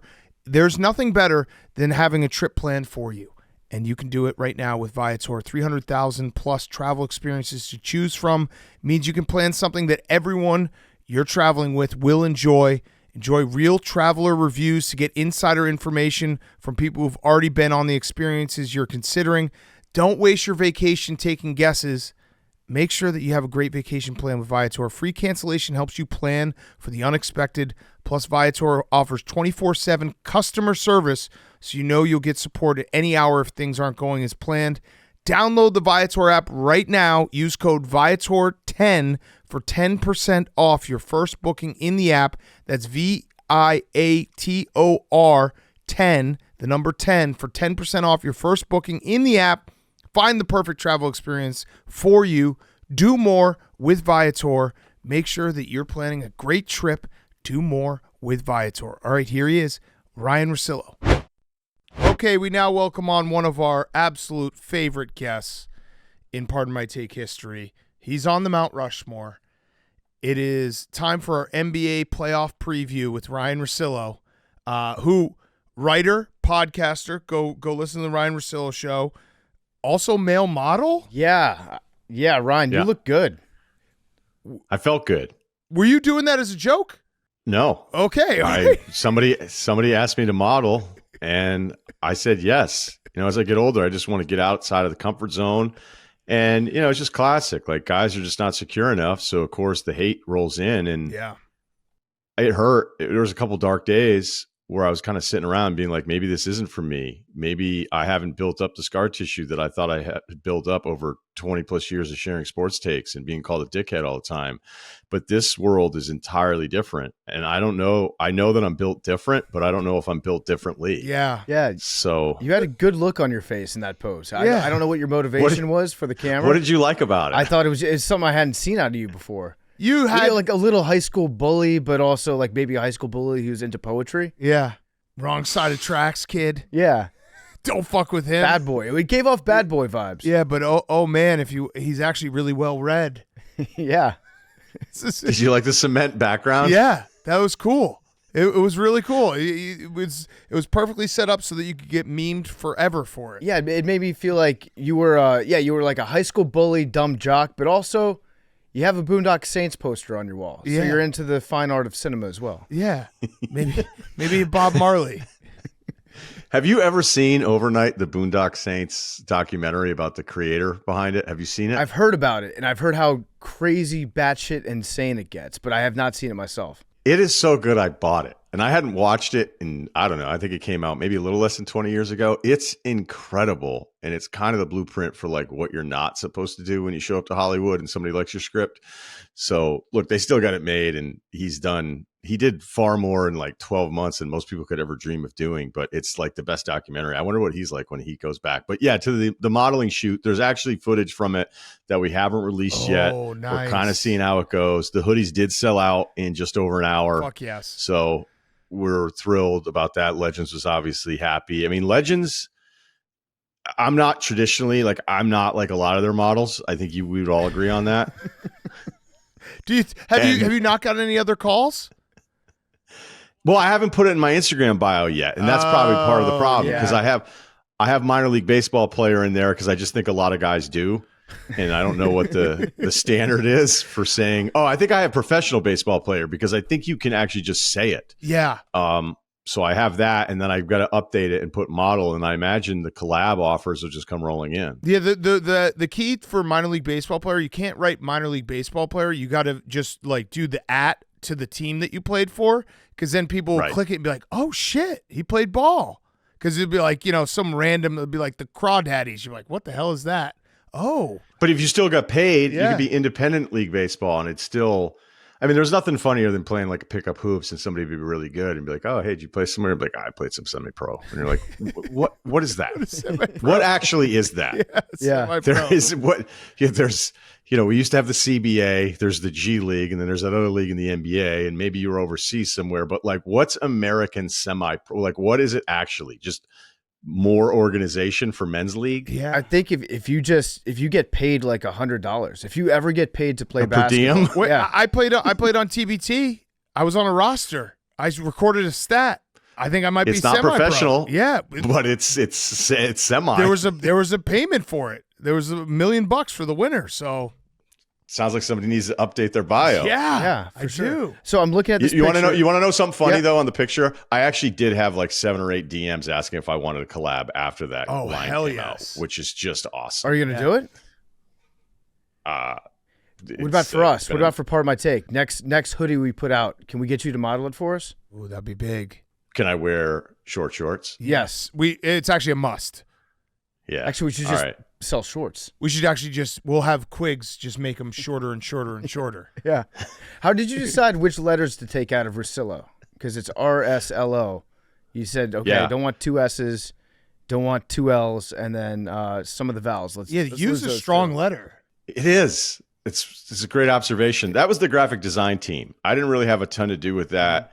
There were some times we were looking at like different logos, and then you realize you're kind of just like, what can you really do with an R that hasn't been done before? And maybe somebody out there is a little bit more creative than I am on it. I know that there is. So what's really embarrassing? You want to hear something super embarrassing about the RSLO line? Yeah. So a bunch of guys in the Manhattan Beach area hit me up every now and then, be like, hey, can I get some Legends gear? And I'll just go like, yeah, no problem. A lot of times it'll be like some of the former athletes or whatever. And I'll just call up one of the guys at Legends and I go like, hey, can you send this guy a package? Like, good guy, whatever, like getting the word out about the product. And then when they did those hoodies and they did some shorts, they did like just a few runs of the shorts, but they gave them to me so I could, give them to my brothers or whatever. And a couple of retired hockey players, this is so embarrassing. I was like, do you want any of the ones that say Russillo? Did they take them? And the two guys were like emphatically, no, Yeah. I don't want those. And I thought, yeah, if I'm a pro athlete, I don't know that I want some podcaster's name on the hoodie that I want, definitely without his name on it. And as soon as I hit send, I was like, why did you ask this stupid fucking question? Like, Yeah. you already know the answer. And it was so embarrassing. Like, especially one answer where the guy specifically was like, I definitely don't want those, man. But thanks. So when you're workshopping it, you didn't have any other iterations of the Russillo name, like maybe just go for the heart of it and just go SS? I knew we'd get there somehow. No, we didn't do that. Okay, We that didn't was do the smart. That double was Ls. smart. What about L? Just a big L. Just a big L. Or Just how a about big this? L. We do the PMT Russillo collaboration, and we do a brand new brand for you. It's just called Hard R. And it's for jacked up dudes. Yeah. That's all on the table. But man, when you pose, when you model, I mean, you guys don't know this. No, but we when you do. We've modeled Yeah. many things. We actually have a billboard where we're naked. The fascinating part of it is like no one's legs are big enough for the internet. No one's legs are big enough. I have great legs. Lizzo. PFT, you've got teardrops. You've got like multiple teardrops just dangling off those quads. And I've seen your legs, but for whatever reason, people expect anybody to work out to just have Tom Platz size quads. Just the beat, like what's the beam on those things? It's your legs are just never big enough for the internet. I've learned. It's good that he's noted your legs. Yeah, I know. Well, Ryan's always checking out dudes. Yeah, I was gonna ask that. When was the last time you met a dude and you weren't like thinking in the back of your head, can I take him in a fight? Oh, I don't know. Long ass time. Somebody really old. No, that's what I like about you. You size up a guy. You know your environment. Yeah, but even I'm constantly advanced scouting. I'm advanced scouting life. Yeah, and technically an old dude, you're still doing it because you're like, I don't have to do it. So you've already said it in your head, like not even a problem. Yeah. You got me there. Yeah. You got me there. Yeah. There's no way around it. Like seeing Jerry West like take a seat, and you're like, I don't care about his length. Yeah, just pull the chair on him. All right, so let's get an NBA preview. NBA real quick preview. though, before Yeah. we do that, just to add to it, because I know you love when I do this. When I'm wearing the hoodie with the RSLO in like an elevator or something at a hotel, and that's where you're supposed to say the right one, PFT, but I'll be wearing it. It's a gray hoodie, and then somebody will be like, "Hey, what brand is that?" And when I have to explain that it's my name on it, it's just like this tough. weird, like what, dude? You made your own hoodies? And it's like, well, it's a little more complicated than that. But thanks for your disapproval. That's like telling anyone that you have a podcast, because I've been back into that game with like meeting like my kids, like the parents, like in the schools and stuff, and I've had to do that a couple times, and you just can't. There's no way to say I have a podcast without sounding like the biggest loser of all time. Because people just assume when you say, oh, I have a podcast, you have like a side podcast that no one's listening to. And I'm just like, I do make a living off of it. Like, I'll have to follow up with that. Yeah, and it's they'll be like, popular. all right, okay, cool. Like, I didn't ask. It is easily the least impressive way to introduce yourself now in society. Yeah. Like, I don't even know what to do. I don't know what the workaround is, because you constantly feel like at a certain level, you have to kind of explain it and be like, no, this, like, things are going pretty good. Yeah, right. And like, I have a car thing that I'm dealing with that's kind of frustrating. And the brand of the car that I've had 3 times now, they've reached out to our sales team to be like, does he drive our car? And they were like, yeah, he loves it. And be like, does he want to read ads?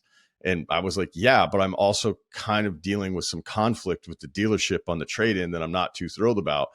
And then I try to explain it to the sales guy without being like, do you know who I am? And he's just like, he wanted to check with a supervisor. Yeah. And be like, well, this guy's an idiot. What are we doing? Yeah. Like, what does this mean? And I'm like, no, it actually, it does okay. And no one, you said this years ago, there needs to be like a different tier, Right. that you're allowed to say, like almost a blue check mark for that introduction, if that's your profession. Yeah, it's a Podcast, but podcast, not a weirdo. Yeah, and it pays well. Yeah, and by the way, it's Range Rover for anyone wondering. He drives a Range. No big deal. No big deal. Land or range? Range. I think Land Rover is the Proper is term? the brand. Oh, yeah. Yeah, but you drive a Range Rover, right? I don't know. I haven't done the reads yet. We don't know Okay, what's that's in true. the reads. Sport? Yeah. That's You true. a Range Fill in Rover here. Sport guy? Sport. Full I remember size. when I went to get my first one in Connecticut, they were like, so your co-host drives, the tall guy, he drives a Sport? All right, NBA preview for playoffs. We kind of delayed this one. Who do you think's going to win it? I like Boston. I'm scared to death of Luka and what he's been able to do. And considering who they've gone through in the West, I thought Minnesota was going to beat him. I thought Oklahoma City was going to beat him. I thought Kawhi, if he was healthy, I don't know that I've ever picked against a team 4 straight times and they won the title. Ooh. I picked against Miami every single time last year, and then it was easy to pick against them in Denver, and it played out like the way I thought it would play out because it just was an incredible Miami story. So there's that haunting thought here. But the one thing that I kept coming back to in all the prep that you do or whatever, and, you know, watching all these games and being into it, is that I feel like Boston has the 2 versus the 1. And what I mean by that is, depending on which night you got with the Clippers, I don't know that you really felt like you were getting a consistent dose of a 1 and 2 with Paul George and Harden. and against Oklahoma City after SGA, where they actually made it hard on him, and he was still spectacular. I feel even better about SGA as a player now, beyond just the regular season, the MVP voting. Like going into next year, it's like, okay, I don't think there's any debate about who he is as a guy, as opposed to just one amazing year. But the secondary scorers were not there for them. They weren't able to provide the spacing. This is a number one three-point shooting team in the league, and I think they shot 32% in that series against Dallas. And Jalen Williams, as a younger player, a lot of times it's just they're not quite ready. It's actually pretty normal, and it doesn't mean that Jalen Williams is going to be as good as we think he's going to be. And then when you look at Minnesota, whether they had Rudy on the floor or Rudy in the Kyle lineups or just ignoring Cat with all the open looks that he kept missing, I felt like they only really had to worry about one scorer at all times, and that was Anthony Edwards. And he did not answer the bell the way we hoped he would. And when you look at Boston, their primary lineup with Porzingis back is going to be 5 people that you have to worry about, specifically 2 attackers with size that have been through a ton of these playoff wars already. So I think the defensive challenge is probably Dallas statistically proving out they've been the best defensive team, a few weeks after the trade deadline. What they've done against these really good teams in the West, I feel like the defensive challenge is entirely different based on the lineups, the talent, and the spacing that Porzingis is going to provide. Yeah. Who do you think is the most important player for the Celtics this series? I've got a name. Well, it's easy to just say Tatum, and I probably, like, if you tell me who, hey, Tatum has to be the guy, and unfortunately he kind of lives in this 5th best to like 8th best player thing, which is always kind of frustrating for that fan base because you kind of want him to morph into one of those top 4 guys, and I don't know that he's ever going to do that. That's the way he'll be talked about if he has a big series, wins Finals MVP, and the Celtics pull it off. But Porzingis really does feel like the most important player. But it's asking a lot of somebody who have not played competitive basketball for a month. I know he's scrimmaged and everything, and he's been a full participant. But to go a month plus to be like, okay, now run out there in the NBA Finals. I wonder if he'll look bad in the first game and Dallas wins big in the first one, but that's not really how the series plays out. I think a lot of times game 1 can be the most misleading game of how the rest of the series goes. But Porzingis stretching the floor and pulling away these bigs, whether it's Lively or Gafford, or Dallas could get really creative with how they want to match up with personnel. They also, in that March 1st game when they played each other, they ran out a Porzingis-Horford lineup in that as well. And Horford can certainly stretch the floor too. We saw him shoot some big threes. So, Porzingis could still miss shots or whatever, and then the Celtics win the series. But I think matchup-wise, changing what Dallas has done and making their bigs do something they haven't done before, not that they're incapable of doing it, but pulling that rim protection away, he feels the most important for me. Yeah. All right. So I think you touched on this on one of the pods. Wait, did PFT have a name though? Sorry. What's your name? It's an old interview trick. You just say that you already know the answer, but you want to hear what the other person has to say. Then what is your use name? Their answer. I was going to say Porzingis, obviously. Yeah. I was going to say Derek White. No, I was actually going to say Drew Holiday. Well, Drew is... Who's he going to cover? Well, when I looked at the March 1st matchup, Jalen starts on Luka, but it doesn't end with Jaylen Brown on Luka a lot. They run that double screen up top for him. You can't just double Luka blindly. Like, there was a play against Minnesota I brought up a few times where it was hilarious, where I think it was after a stoppage and Minnesota decided, okay, we're just going to trap Luka here on the screen. And Luka brought Gafford up, I believe, to set the screen, and he didn't even let him set the screen and never even got that far.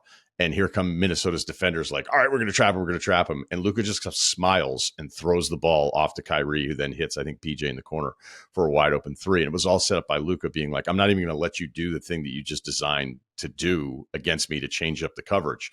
So with Luka, it's going to be Tatum. It's going to be Jalen. The Drew part of it, he's stout on the perimeter, but you could see some of the plays in the second matchup that I've referenced here, that if he gets Drew deep, if he gets anybody deep that's not tall enough to contest, it's over. I mean, Luka's still going to have his probably 30, 10, and 10 every single night. It's really up to Kyrie consistently being more like he was against Minnesota than OKC. And then is PJ Washington going to be Ray Allen or Steve Allen? Yeah. Ooh, Steve. That's good. That's good. Nice. A little throwback there. Nice. Our audience will understand that reference. What was he last on TV, that Steve Allen? 1994. He was on. Was it the Pyramid? Yeah, it was. What about the back and forth that's been going on regarding Porzingis and Luka? That they might not actually like each other. Might be some beef there. I think Chandler Parsons put that out there, said actual beef, and then Lucas said, I've probably talked to Chandler Parsons twice in my life. He didn't so much deny what Chandler Parsons said, just completely eviscerated him as somebody who's completely on the outside of the situation. But I've heard that too. I've heard that Porzingis and Doncic didn't get along well. Yeah, because it's true. I've heard it for a lot. I've never talked to Luka once in my life, but it doesn't mean you have to talk to the person to then know that it's true. And Luka's interesting in that I don't know enough about the story to go, hey, this is who's at fault and this is why this is wrong and this guy. But I had heard it like when Porzingis got down there, they're like not super into it. But I don't know that like Grant Williams didn't exactly love it either. Although I think, how has no one done the Grant Williams interview yet? I mean, this has to be like the major thing. The get, you guys should be getting him. I know, I'm not sure we can even pull it off, our little pop-up shop, but I don't know that it matters. Like, what's actually going to happen? I mean, Luka's going to yell at everyone, including kids. So once he steps in between the lines, he's an unhinged individual, which I'd probably rather have that than somebody who's unsure of themselves. Yeah, I love it. Yeah, I would too. I love it. I hope he yells at Deuce Tatum. That would rock. Oh. He's like, Deuce fuck could you. get it. Deuce Fuck you, could you get it piece this of shit. series. Yeah. No, like Dave actually put it perfectly. I did the rundown yesterday. He's like, I hate Kyrie so much. I think there's a very good chance I come out of this series hating Luka so much more. And I think that's like what most Celtics fans are going to have to deal with, because if you watch Luka, if you play against Luka, there's just something about him that makes you so angry. That's what I kind of love about the way the playoffs play out on social media, because you'll go, oh, first time. Yeah. Like now you're watching. And let's face it, there's a million games on. I don't expect most people to be watching all this stuff. I remember like Harden being in the playoffs and then people going, wait, they're just going to run this thing over and over and over again for 2.5 hours. Like he's just going to be up top with the ball. And it actually kind of works a lot too. Like nobody's going to move around or anything. It's like, yeah, dude, this is what they do. They've been doing it all year long. Luka is a tough watch with the complaining. Yeah. It felt like it got dialed down a little bit against Minnesota. It's maybe because they were just totally in control and it wasn't Lou Dort's body just all over Luka. I mean, the crazy thing about Lou Dort is I think Lou Dort's the best defender for Luka in the NBA.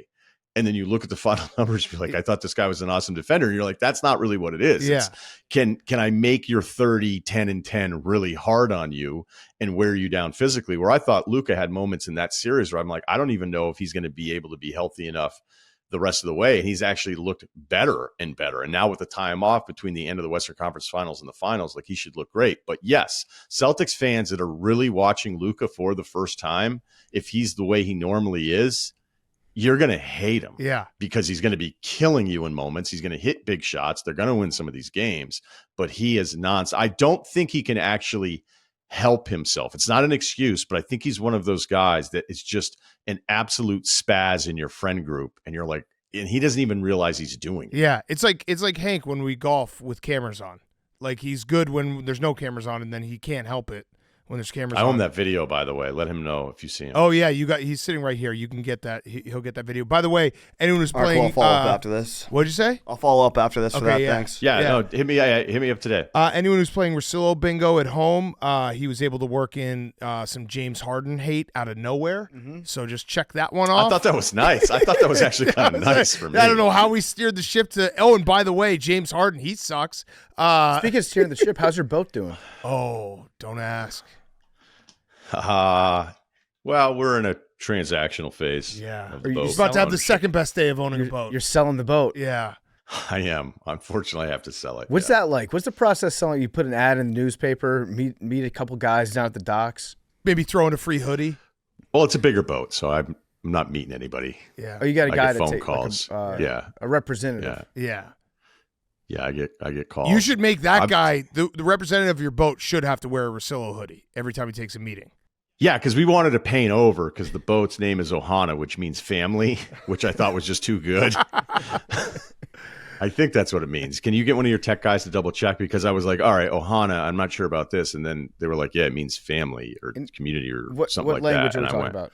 Ohana is a Hawaiian. Hawaiian term meaning family. You nailed it. Yeah. Yeah. Lilo and Yeah. So Stitch. Yeah, Lilo and Stitch. once I knew that that's what it was, I was like, perfect. This is great. Like it was like one time I think I was at Marshall's buying socks because they're cheaper there, gang. And They are. there was some art that said something like, the thing I love about my home is who I share it with. So I bought it and hung it up in my house in Connecticut. And, That's If you awesome. had if you had a new visitor, they'd be like, wait, what the fuck is going on? And so, yeah, the boat thing, I was debating a chapter in my book. The editors are like, I don't think that's going to speak to as large of an audience as you need for a boat ownership chapter. But when I bought it originally, I was told if I put it in the charter that I was going to recoup a lot of the money back. And I already knew it was bullshit when it was happening. And I think I even said that in the negotiation. I go, I don't really know that I believe you or the numbers that you projected and how much it's going to offset. But this is a learning experience. And if I can offset any of the costs, then we'll try this and we'll see what happens. And the projections and then the revenue, I don't even know if we hit 10% of the projections. And then I found out I was paying 3 times as much for my charter insurance, twice as much for my slip, and then $1,000 a month for charter cleaning that wasn't actually happening. And I noticed it wasn't happening. So I left some smudges on the inside of the boat, knowing that I was leaving the country. And I was like, if I come back in a month and those smudges are still there, then I'll be like, all right, so I just paid $1,000 for another monthly cleaning. So we moved the boat to a different marina. Learned how much more I was paying that was absurd versus not even bringing in any money in. I think we went 6 months without $1. And I was like, what's going on? And they're like, the weather's been tough. I'm like, $0 for 6 months weather? Like what? Like there were no tsunamis, I believe, in the area. So, yeah, we're in the transactional phase. I haven't retired from the boating community. My license is for life. Yeah, that was a sir. The question was, how's your boat? Yeah. No, he just did the audiobook. He did the audiobook chapter on the boat that got cut.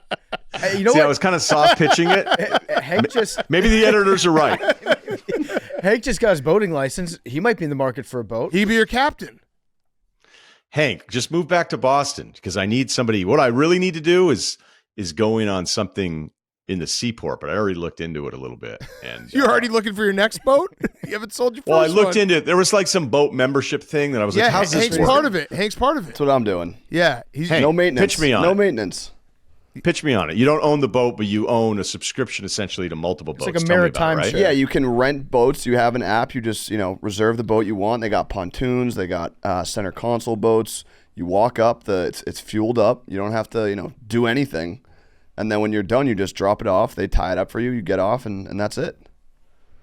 You need friends for a pontoon, though. I mean, me taking out the solo pontoon would be 46 foot- so depressing. Oh my god. Oh yeah, my I god. mean, I love going out on the boat solo here. I love it, and I don't care. I mean, just because I like driving the boat, but I'm into it. But a pontoon by yourself, it's like a whole nother level. It's like, what is he trying to do there? So Yeah. I don't know. And the other thing, I think the one Hank is talking about, I think the longest boat you can get is like a 27-foot center console. And they told me I can't ever take it out overnight. You have to be back by sunset, all this stuff. I'm like, I'm not used to these restrictions. Right. Chicago's the only city where you can take it out at night. A night? Nice. I'm sure that's going to go really well for Hank. I will say that Boating at night. I've spent a lot of time on boats, never in charge of them, and going through that process has been a lot of responsibility. You're going to Yeah. be captain, Hank. Yeah. He is. Captain. What are you licensed up to? I You got know? I got a Florida license. I don't really know what that means, but they said that was the easiest one to get to get in Oh, the that's membership. safe. I'm excited to be on this boat with you. Ryan, basketball question. If the Dallas Mavericks were a boat, which part of the boat would each player be? Oh, wow. Well, I think Lucas is a couple twin Volvo Penta diesel engines, Nice. right? Because everybody knows everything runs better on diesel. Facts. So there's that. I think PJ would be the swim platform Ooh. where you're like, hey, do you want to lower the swim platform? Be like, that's fucking awesome. And be like, do you want to raise it back up? And be like, yeah, we could do that too. And then there's times you're like, oh, that's right. We haven't used a swim platform in like 6 months. Yeah. But man, was it awesome when I was thinking about buying it. Oh shit! The swim platform made another huge three from the corner. We forgot he was in the game. Yeah, I think that's good. Everyone laughed when I got a swim platform. Everyone wanted me to get something way cooler and splashier. Yeah. But I said, no, you're going to like that swim platform. It's going to work well with the boat. Yeah, and then everyone walks around being like, "How the hell did you get that swim platform?" I didn't know that was on the market. I think Lively's the fenders Okay. because there's just protection around the rim. Nice. good. That's good. Kyrie the steering wheel? Yeah. Oh, Derek Oh, Jones. you passed over Kyrie pretty quickly there. No, I'm waiting. I'm saving. Oh, I'm saving that okay. because I want to get it right. I think Derek Jones would be the dock mate if you have some kind of remote for a bigger boat to be able to dock going in reverse, especially if you're by yourself. I have a dock mate where it's like you don't always have to use it. This feels a bit like a PJ thing, but man, people love seeing me pull in a remote control. They're like, you could just do that from the back. You could just do that on your own, the remote. And that's like a Derek Jones dunk where you're like, holy shit, I almost forgot how amazing this guy is at dunking. You don't need it. You don't necessarily need it, but people love to see it. And when I bring out the little remote, they're like, how does that work? I'm like, hey, check it out. Whole thing's ready to go. Is Kyrie the tender? What's that? You don't know what a tender is? I don't know what a tender is either. Yeah, come on, Hank, fill this guy in. Hank, what's the tender? You know the tender. Oh, Hank. Oh, no. You don't know a tender? What's this I'm going to get back in school, buddy. Max, what's a tender? That's not, they don't need it for Florida waters. Yeah, that's why Florida left that part of the test off. It's the dory, dude. Tender boat. That's a type of. Well, look, the tender is if you have a big enough boat, a tender is like the raft or the little 15-foot thing that you drop down. So if you're on a mooring, you want to sound cool. It's a lifeboat? No, it's not a lifeboat. Oh, It's another boat that No. takes you to your boat? Right. Gotta be So a if you can't pull into a slip or you can't be in a marina, or there's nowhere safe. I'm surprised you haven't read Wide Sea yet by Hampton Sides. I've not. But these guys in these big boats back in the day, they get to close to land, but then they'd have to spend forever trying to figure out where they could actually anchor properly. And then they would take their boats in. So the tender is, it can really connect you to life, but if you don't have it, you can feel as if you're on your own and maybe you can't understand the terrain well enough.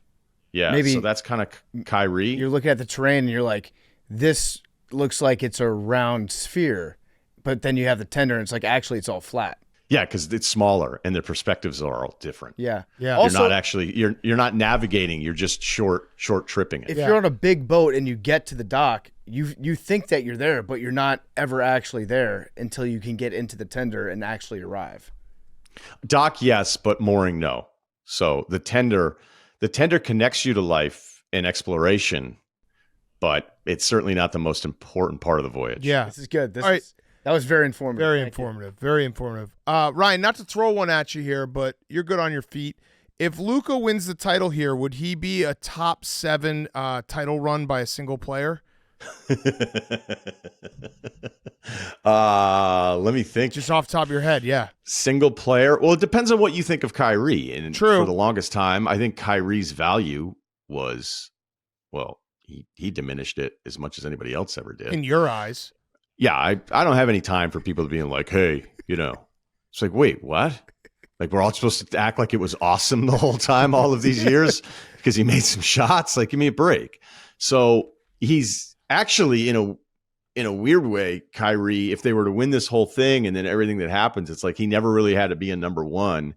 And he's going to be praised as somebody as if he was misunderstood and somehow undervalued, where I think anybody that's a basketball fan appreciates how incredibly skilled he is. But when people start coming at you with like he's the most talented player of all time, it's like, okay, so then you're admitting that he's one of the most disappointing players ever. Yeah, true. Good point. Right? Good point. So like if you're the best who have ever done this thing that we've seen thousands of players showcase their skills, and he's better than every single one of them, and this is what his career has been to this point. But we all know that winning cures all these things, that winning actually completely distorts to, I think, comical ways the way we'll talk about these accomplishments right after they happen. Like we cannot help ourselves right after something happens. And if Kyrie were to win this title, it's going to like be some really like weird referendums on what we should have been doing while all the bad stuff was happening, not for just one season, but for multiple seasons that a guy looked like he didn't really care about playing basketball anymore. So as far as Luka and what this will mean as a single person, it's probably still not as good as Dirk's if you want to keep it with the Mavs, because that team was fascinating. And remember, Cuban was like, okay, great. We won a title. We finally did it. This is awesome, but we're really not this good. So I'm not going to re-sign everybody. Yeah. So that's kind of a one-man thing. mean, Wade still had a diminished version of Shaq, but he had Shaq, and Wade was so incredible in that one run. But that team isn't historically like one of these great all-time teams. Pretty quickly after that, they were completely off the map for that one. What are there other ones that you're thinking of here? Or you just kind of Kawhi with Toronto? Yeah, Bill Walton. I always MJ feel like the 19 91. one. The 19 Toronto thing, it's like good for them, but let's also be realistic about what happened to Golden State there. So Yeah, that one, true. Good point. That one feels a little So different. I mean, if Tatum and Brown went down in the finals and then Luka wins a title, we're not going to look at that title the same way. Yeah. So I think you're saying we might have a chance for top 7. Right around 7. He goes crazy. Do you even know the other 6? Bill Walton, Bill Walton. MJ, 91. Kawhi. I'm with you on the MJ stuff because I felt like the MJ doc started telling a story of Pippen that wasn't accurate for how it actually went down. Like Pippen, I know he had the MVP voting year that was really impressive, but I mean, you tell me, as your favorite team, I don't think Pippen was ever really talked about as being one of the 4 or 5 best players in the league consecutive seasons. The way it felt like The Last Dance kind of told that story. Yeah, I mean, I thought those are 2 different things. He's like an all-time player, but you never like, that's the best player. Yeah, like you said, like the best player on the team. Can he run his own team? I know obviously they got to the, close, but then you saw what happened. We'll get back to Ryan in a second. He's brought to you by Proper 12. Here's his Proper springtime pick. Proper 12 Irish Apple. A delicious blend of Proper's award-winning Irish whiskey with crisp and fresh notes of Irish apple. It's perfect neat or with a little ginger ale. There's no better springtime sip. You can pour the roar with Proper 12. Pick up a bottle, try it for yourself. Original, rich and smooth Proper 12 Irish whiskey. Or you can try crisp and fresh Irish apple, both smooth to the core. Check it out, Proper 12. Russillo is also being brought to you by our great friends over at Facebook. Everyone should explore their interests. If you do it on Facebook, there's a world of possibilities that open up when you tap into the people and products on their platform. With Facebook Reels, you can discover so many sports tips, tricks. You can seriously up your game. Check it out for your golf swing. Hank, don't say anything if you need a lot of improvement on your golf game, and you'll be checking it out on Facebook to get tips on how to improve it. Don't say anything if that's the case. That's what I thought, Hank. You can use Marketplace, groups, Reels, and your interest exploration. First and foremost is the people on Facebook. And what's so amazing about Facebook is where it will take you. If you want to discover more, visit Facebook. And now, here's more Russillo. I mean, there's a couple that would come to mind if they did win in the finals. The Jason Kidd Nets would be probably top 3. Mm-hmm. Allen Iverson Sixers, if they had won that, that's probably number 1. That was a crazy playoffs. I guess you could throw a Kobe in there. Late Kobe. Which Kobe, though? 09? Yeah, late Kobe. But Powell got there in 08. It turned everything around. Yeah. I mean, if Powell doesn't show up, I don't even know if Kobe has the last 2 rings. I think maybe something else happens. But the Iverson one, sure. But the East stunk. The East was, go back and look at that East. It was awful. Yeah. I think we're talking ourselves into it. So who else we got? Did we not mention Luka could be it. Well, it's none of the Warriors teams. It's none of the LeBron teams. What is Hank? Because they're just stacked. What's that face? It's not the Celtics. Well, wait, it's not the Celtics in 08. What about LeBron when he beat the Warriors? Well, then you have Kyrie. Yeah. Yeah, it's true. It's true. But also so does Luka. Yeah. A later version of Kyrie. What about any Bird or Magic years? No, those teams are stacked. Yeah. All right. So yeah, Spurs, because he's got Kawhi the second time through. All the other years is Parker, Ginobili. So I think we just made top 7. Top He might crack Giannis? top 7. Yeah, Giannis is a good one. 50-point game. but now we're just kind of naming players. Kawhi and the Raptors. I said Kawhi and the Raptors, yeah. But Ryan said because everyone on the Warriors got hurt, he doesn't count that as a title. That's fair. That's pretty much what I said. All right, I have a real question here. Something weird has happened with this Celtics team in the fact that I think maybe it's because they've been around for so long that like the national media maybe is like trying to poke holes where it's like, are they underperforming? I'm in a gambling chat and someone dropped a note last night that I thought was pretty interesting. Basically, the Celtics in this run with Tatum and Brown have only underperformed twice, and it was against the Heat in 2020 and the Heat in 2023. Every other series that they've been favored, they've won, and there's a couple that they were underdogs and they won. So what is it about it? Is it because they went so far so early, that they've been around for so long, that we like why haven't these guys won a title, when you can actually look at it? And I know you like to do this, where it's like, tell the story. They ran into a LeBron team. They ran into, the Nets when they were very close to beating the Bucks that year. The Bucks won. So like, what is it? It's everything you just said. We completely agree. There's almost an unwarranted hangover with this team, where if this was the first version, like say they were a 48-win team, and it's like, yeah, Tatum and Brown are pretty good. And it's like, wait, they added Porzingis and they added Drew Holiday, and they won 60-plus games, and they smashed all these teams, and their point differential is where with all these other historic teams that won titles and are some of the, I think that's on that list. You look at those teams, you're like, those might be 4 of the 5 best teams you've ever seen in NBA history. And the Celtics are plugged in there too. I think they'd be talked about a little bit differently. But I'm as guilty of this as anyone, whether it's the daily shows and all the stuff that I used to have to do or still do now, is that you're trying to think of all these different storylines. Like, what does this mean? What does this mean? But I've said it before, when they were in the when they were in the Eastern Conference Finals in 2017, they were like, people thought they were going to that year kind of rebuilding. And then that's when people were going Brad Stevens for president, and the absurd topics of like, how many players do you take before you take Brad Stevens? I remember that. Because of 2017, and guys are trying to say like, maybe 4 or 5 players, then I'd take Brad Stevens. I love Brad Stevens. That's one of the dumbest things we've said in modern NBA history, where you'd be like, I'll take Brad over the other 445 guys. That's ridiculous. But that's the kind of stuff we were doing, because they're like, wait, wow, how are the Celtics already this good? And then you see what happens to them in 17 when they play LeBron. It's like, oh, wait, like they're not that good. And they still went 7, 18, right? That was in 18. They went 7, 7, where, I mean, it really came down to the last few possessions, and the Celtics could have gotten to the finals there. And that was without Kyrie, because he wasn't there for the game.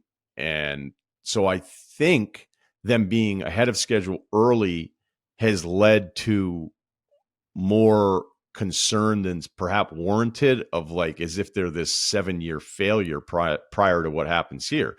2020, I felt like more of a toss-up as opposed to the gambling odds. 2023 was devastating. Yeah, that was the bad one. That was horrifying. So you have 22 where you're like, I don't know if I really trust these guys to close out against Curry, and it doesn't happen. 23 is a disaster. So I think 22 and 23 are baked into some of the concerns are warranted. Look, I've watched them all season long, and there are moments where I'm like, what are you guys going to do? Just going to ISO in this huge possession, and then nobody's going to move and nobody's going to pass? Like, are you going to fall into these traps if the 3-point shots don't fall? Like, that has to be a concern for anybody that's watched him.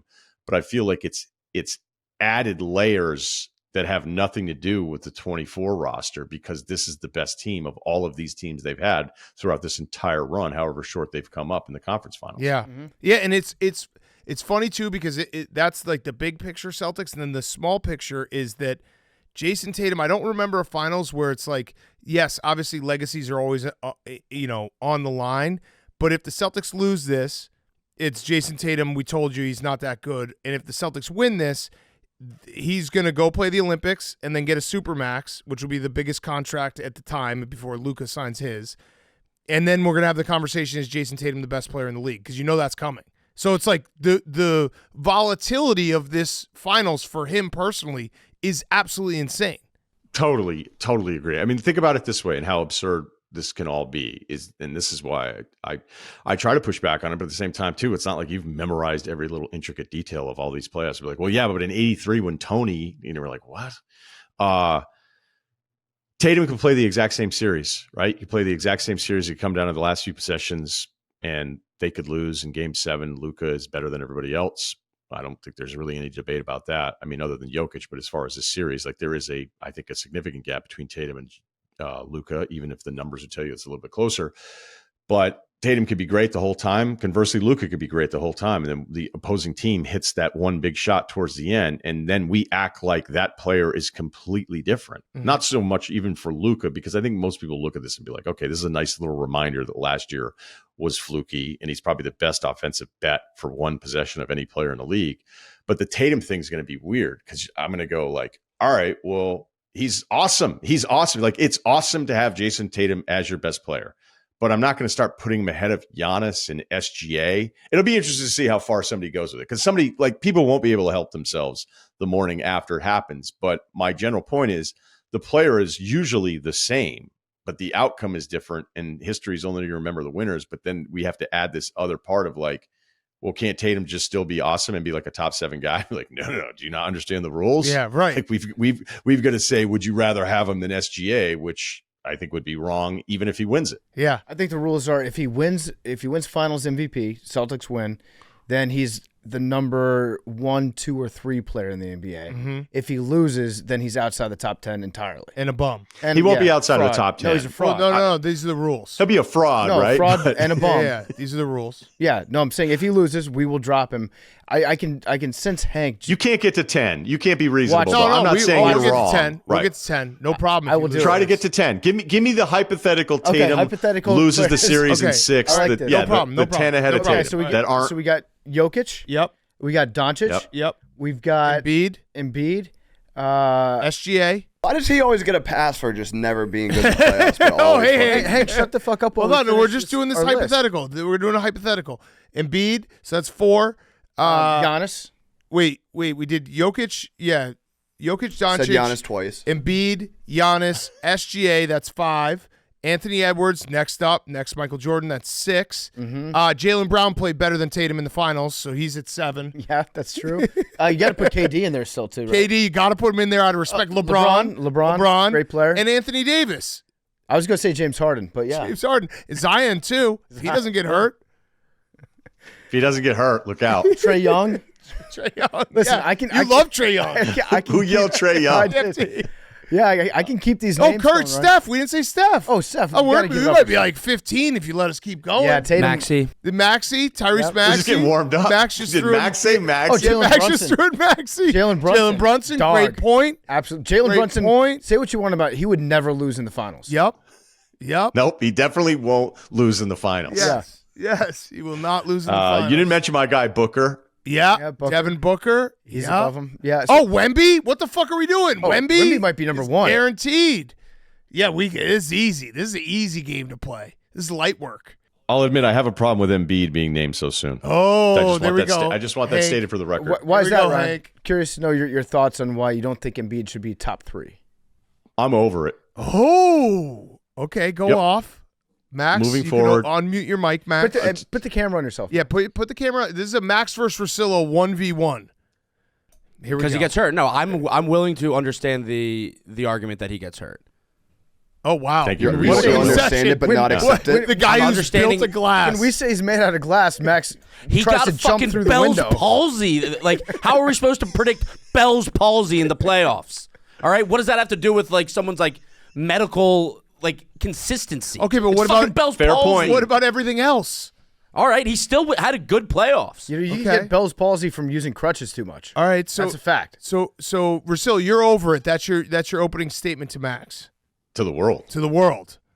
And Yeah. what would be your follow up to over it? So Zach Lowe, who we all love and have a tremendous amount of respect for, I can't get enough of the top 5 stuff. Okay. Like I make myself do it before the season starts and I make myself update it again during the season. I'm a little bit more stubborn with it where I feel like if Luka were to win this, forget Jokic, right? Yeah. Like that guy's just invisible. Old and it's news. like Luka's the best player. Like there's not going to be enough room on the Luka's the best player. And I'm going to like emphatically, I may even tweet out, be like, Jokic is still the best player in the world. Just want to remind everybody, not a big deal. I have Luka too. I voted Luka too for MVP. But when it comes to Embiid, I think for the longest time, because I think a lot of us that were neutral or fans were huge fans of the personality, felt bad about all the different injuries, felt bad about people giving him shit for being upset after the Toronto series. And then Ben Simmons taking swipes at him. And then Ben Simmons mentally shutting down and never being the same except posting workout videos all the time. And then Ben Simmons posting another thing when the Sixers had lost the playoffs and he's fucking at home doing nothing, like trolling the Sixers and Embiid. I was team Embiid for a really long time. I voted him MVP 2 years ago, and I had a really hard time with that vote because I just didn't know. I was like, are you going to feel great about this the way the rest of it played out? But part of it's just because of how aggressive I think Sixers fans were about the Embiid Jokic argument, where I felt like they just really weren't even watching Jokic, but were totally comfortable just dissing him the entire time as if it was insufferable, or well, actually they were insufferable, insulting to suggest that anybody was better than Embiid. And like at this point, Like, what am I supposed to do with him? Zach Lowe was like, he's irrefutably in the top 4. And I was like, let's refute. Yeah. Let's refute, because it is, at least the way I have it is, I have it as Jokic, Luka, Giannis, SGA. You could flip a coin with. I think it's those 4, and that 5th spot is not reserved for Embiid for me anymore in the way that it was prior to this season. I mean, at some point, man. This season, he was incredible. When he played this year, he was awesome. It was the best year of his career. What are you talking about? This might be the best He new debate averaged show. 33, 11, and 6 in the playoffs this year. Better than fucking Tatum's averages in the playoffs. We might have just. And I just sent you guys a stat about Tatum. Yeah, what I he's saw doing in that. this I playoff. saw that. We'll get to that. This might be the best new debate show because Russillo just comes in calmly with facts, and then you just have an idiot screaming into a microphone. I like Max, first of all, but I sensed a tone change from Max from the first time when we talked about Embiid to, it's like he needed to get warmed he gets up. worked up, So it's yeah. good. Yeah, good to have you here. How about this? I don't give a fuck what any of his stats are. I just don't give a shit. His PER was actually on track to be like the greatest single PER of anyone. I mean, those are incredible. I know what the numbers are. I know what the final totals are. You know what I'm sick of seeing? I'm sick of seeing playoff games where I need him to figure out a way to unlock the possession and get him into his stuff on his own in a way that I don't think he's capable of doing the way other guys are. Yeah. He's just not. And part of it's like the center position. He's this incredibly skilled guy for his size, which is what attracts us to what's possible with him. But I've just watched enough. I'm not going to debate people on this anymore. I've been saying it for fucking years. Catch, late possession, dribble, bring a late double. He hasn't figured out some of the stuff that he needs to do to get me beyond the 30, 15, and all the awesome shooting numbers that you could. Any Embiid guy can beat me over the head with all sorts of stats. I'm asking you, if you're a Sixers fan, do you feel super comfortable in those moments where it's up to him? I don't. If you do, congrats to you for having unwavering faith. But I want to know how many players like that you are comfortable with. Well, I have a question Are for you you. like, if Jason Tatum, no matter what, is the only guy on the court every single time you go to him, you comfortable? I think he can get himself into something easier than Embiid can. I think I Embiid is don't still know. a I don't dependent. know. Max. I think in those possessions, I think Embiid is still someone that is kind of dependent upon someone getting him to where he needs to go to work from. And that's just a simple big guard perimeter. Yes, debate. Max. That's what you need to. That's what you need to say is that there's no center in the league that could do what Russillo's talking about. Oh fuck, there is Jokic. Oh, Damn that's right. it! The guy Sixers fans shit on Damn for it! 2 straight years and then saw him in the finals. And I was I just coming to can't your believe some of the defense. Sixer stuff. Oh, man. All right. Shit! I was trying to defend Max there, Ryan. I guess I know too much ball. Jokic is good. Jokic is good. Make that a quote. Jokic is good. That's All good. That's right, good. Hank, do you have any questions for Russillo? Hank is he's been through a roller coaster these playoffs. He was very scared of the Heat. Game 2 got him to a point that we hated seeing, where we had to drag cocky Hank back out of him. He's now back to cocky Hank. He's feeling himself. But I know he also deep down, like, there's a lot of pressure because, like we said, the Celtics have been around for a long time here in this iteration, have not won anything. Everyone's going to talk about the East being so easy. He knows how much is at stake for him personally. He said he might just disappear from the internet if the Celtics don't win this series. So, Hank, get your worries out to Russillo. How important is game 1? Like, can they lose game 1 and still win the series? Yes, absolutely. Because that. So you're scared. That's how he's just been You're thinking so about scared. game 1. You're terrified. I am thinking about One game 1. game at a time. We need it to start. No, but You can't win 2 until you win 1. you're not thinking about one game at a time because you're saying if we lose game 1, can we still win? You're already thinking about game 2. Russillo, is game 1 a must win or a can't lose? Blame pie. Yeah. Jeez. Yeah, I don't know. I don't think it's. I think it's more important for Dallas to get that first one. Oh, okay. So can Yeah. Dallas win the series if they lose game 1? Yeah. What? Because home court. How's that work? Because No, if Dallas they would loses lose and they'd game have- 1, can they'd they have win? six other chances to get 4. Yeah. they've still got they've got their home games Yeah. all ahead of them. You can drop one. Does game on anyone the road. here? Does anyone here think that like one team is severely better than the other one? Yes. I'm betting on the Celtics to win easily, just so I can get really mad at the Celtics when they don't. I think the Celtics team is better than the Mavericks. I think Luka is better than everyone else on the Celtics team. Hank, you raised your hand in the background. You think there's a pretty big gap between Boston and Dallas? Yeah, I do, which makes me scared if, because, in the past, the Celtics have kind of tightened up in some of these big games, and they know they're the better team, and if, somehow they drop one of the games early, then they're going to tighten up. That's my biggest fear. They're the better team, and they know that, but you lose one game, maybe it's a close game, and all of a sudden, like, things get tight. Pressure gets turned up. Pressure creates diamonds. Yeah. I in 22, I picked Golden State. The statistical models were all over Boston. I mean, some of the models were absurd, how much they love the Celtics and their chances of winning the finals. And I was like, God, this feels like really dismissive of who Golden State is. This time around, I don't want to be dismissive of Dallas because I don't know that you can look at any of the year-long stats. They're two completely different teams. They have bottled up some really good offensive players here in the playoffs.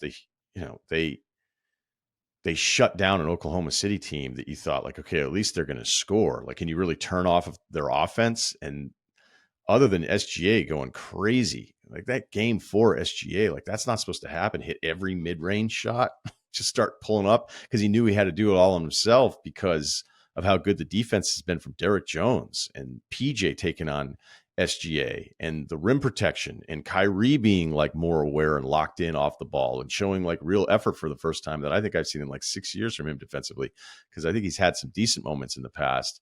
And where Luka, who's not good defensively, it hasn't been an issue and he hasn't been targeted. I have a ton of respect for them, but I just feel like Boston can attack him in a way that hasn't happened before, at least in these playoffs. And maybe they figure it out. But I've just seen too many series, man, where game 1 happens and then everyone thinks that the rest of the series is going to go the way game 1 goes. It's just not the way sports work 48 hours later. And also you'd have to think if Boston's down that because they've been through this before, that has to mean something. It has to mean something that Drew Holiday's been through some of the stuff, not with this group, but all the years that he's been in Milwaukee. And my favorite thing I've ever learned from this is like when you're down and the other team is close to you in talent, that other team should be so motivated to not be blowing the series. And look, the Minnesota series could have gone a couple different ways if Minnesota just didn't screw up with the basketball down the stretch, but Luke is the best closer in the game.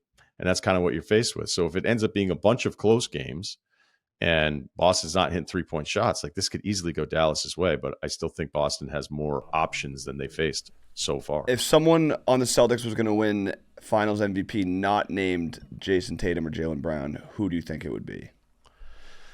I think because Derek White could probably be somebody they ignore and he hits a ton of threes. But remember, the final stuff becomes like almost Heisman moment-y. Like whether it's the quarterback Super Bowl thing or it's, hey, leading scorer, best player, whatever, we'll give it to Tatum, give it to Luka.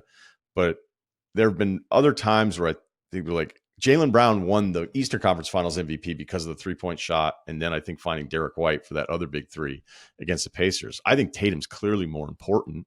The way other teams defend, they're more worried about Tatum first and then Jaylen second. Same thing happened against Miami with Hero on Jaylen Brown and then Caleb Martin on Tatum. Same thing happened against Cleveland where Strus starts on Jaylen Brown and Okoro's on Tatum. They actually switched that one because Brown was going off. And then with the Pacers, they had Nesmith, who's their best equipped, bigger wing. He starts out on Tatum. And I think that should matter somewhat when you're looking at who's actually dictating what's happening in all of these games. Yeah, the Finals MVP becomes a popularity vote unless your name's Steph Curry. Yeah, I still hate the 15 vote so much. I hate that vote. Like, it's like, yeah, but Iguodala. You're like, what? It's such a funny trivia that he right, and then it turns into something. Won Finals MVP. Yeah, Defense though, defense is important. Yeah, defense is important. What about the coaches? Yeah. Can you give us a breakdown of strengths, weaknesses of Kidd and Mazzulla? I think Kidd's strengths are something where it's like there's never going to be a moment where he's ever going to be thrown off by any of it, right? He's played in the finals. He's coached a few different stops. I think the broadcast has done a good job in talking about how there's just this respect that you're going to have for Kidd that you're not going to have for other coaches. You know, pro athletes, I mean, Big Cat knows, he's friends with tons of them. These guys will absolutely stop listening to you the second they think they should stop listening to you. And usually that'll start with somebody who are like, what did this guy do again? He fucking played at West Virginia? Like, what? You know, where on the other side, it's Jason Kidd. And it's not really the X's and O's as much as it's getting the message across to these guys. But I think in a series, the coaches that it's this fine line of like, hey, this is who we've been. This is who we've been this entire season. This is where we're at now. So let's not freak out when Luka burns us on the thing that we want to do defensively. Let's not burn through a bunch of different looks just because a guy hit a 3 in the corner. But then I think some coaches are just like, I had all these plans and I told myself I was going to follow the course. And now none of the things I was prepping for are working out this way. So let's like change everything. And then the players are like, wait, what the fuck are we doing?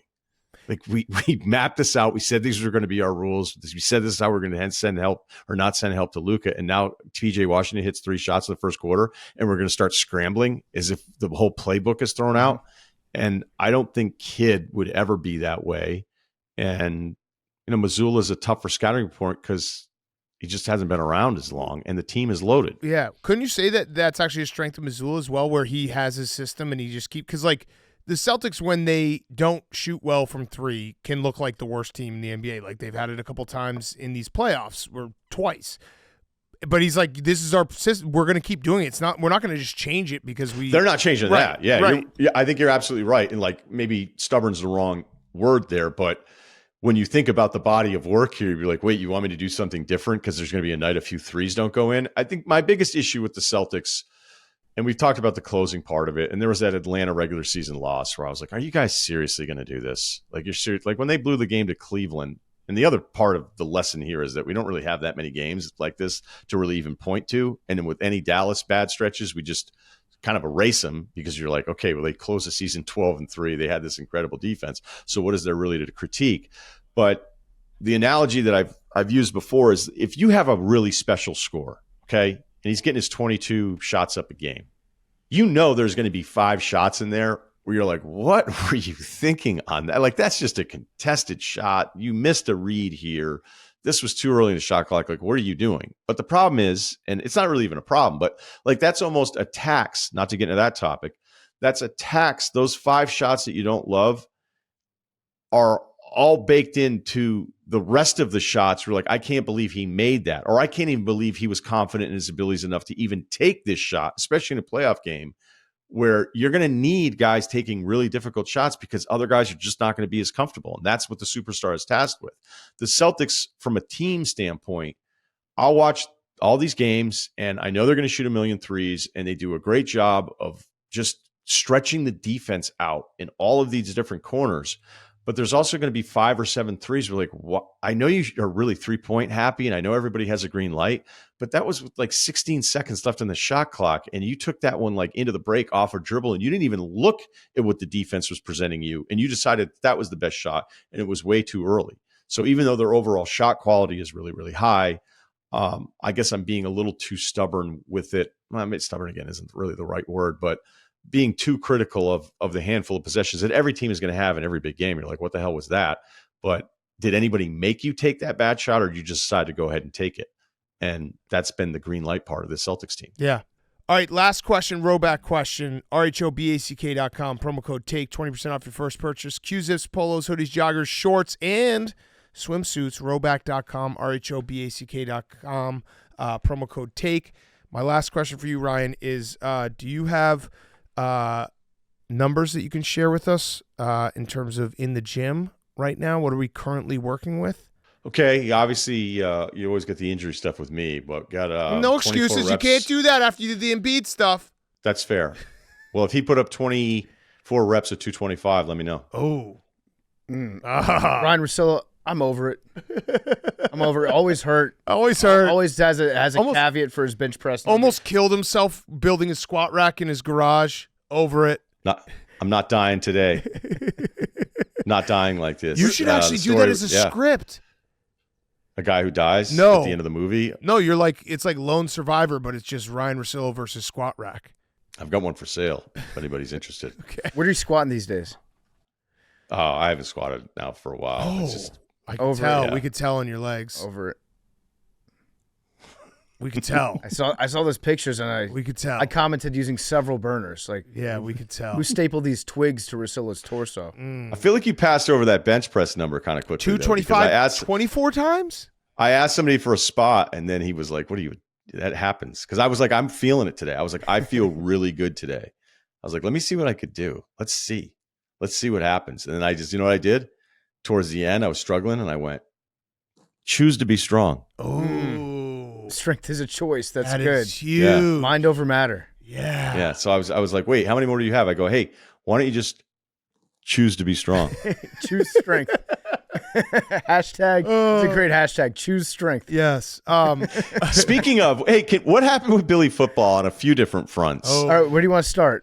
His political career seemed quick. Derailed. Yes, he got derailed. I was rooting. What happened? I was rooting for Billy. He was trying to get the signatures necessary to be the Republican candidate in New York's 3rd district, and he ran up against the establishment, who challenged all of his signatures, and they found a couple of errors in the signatures with like addresses, things like that. Basically, they had lawyers. Billy didn't have lawyers, so they just kept suing him and filing court cases against him to the point where Billy was like, "I can't do this. I can't pay for it anymore." That sucks. Yeah. Okay. The swamp and then, got him. Yeah. The Firefest guy challenged him to a fight, or was he just trying to promote his brand? I think Which safe to say he's promoting his brand. Yeah. yeah, I don't think he wants anything to do with Billy. I mean, I've seen the footage. No. Yeah. I mean, Well, I fucking mean, knocked you're out Billy. Jose. Yeah. Yeah, so I don't know because Firefest Billy just won his first kickboxing match. He knocked the dude out. So the He did? Yeah, the Firefest guy wants to kickbox. Billy is he's a prize fighter. Yeah, we can't sanction a kickboxing fight, and we also, I think, after the Jose Canseco fight, we made a hard and fast rule: don't do the fight business with guys who are known schemers. You think the Firefest guy's a Can known you- schemer? Let's hear him out. You are in the fight game, though. It is true. There's always some gray area Yeah, in that there is a little true. bit. That is true. Imagine if the Firefest guy kicked Billy Football's ass. Think he'd be the new Billy Football. Yeah, we'd have to hire him. He'd have to get the surname Football. Oh, I don't want to see that. I don't want to see that happen either. We shared it on the pod today, and I know everybody has to run here, but I like to update different confrontations that I have throughout my life because I've gotten to a point where I'll just say like, "Hey, I think you're doing this wrong." Like instead of stewing and being quiet, like how we mostly do, be like, I got to worry about myself here a little bit. I'm going to just say, "Hey, like I was at the Equinox in Soho, and some kid had the rope pulled down. I asked if he was using it. It was on the ground, and he was using a different attachment on a cable. And he said, "Yeah, I am going to use it." And I was like, "But it's on the ground." And he's like, "Yeah, I'm using it." I was like, "Okay." I already sized him up. Dickhead probably went to choke across. So I got my timer going to keep my pace lined up with my goals. And 5 minutes go by my timer, and he hasn't touched the rope pull down thing. So I just grabbed it. He's like, "Whoa, what are you doing?" And I was like, "You realize what you're doing?" I was like, "Do you realize that if everybody did this, like took future accessories and piled them up around them so that you wouldn't have to wait, that would fuck up the entire ecosystem we have here, right?" And he still just could not understand. He could not understand that I thought what he was doing was wrong. So the other night, wanted to swing a golf club, first time since calf tear.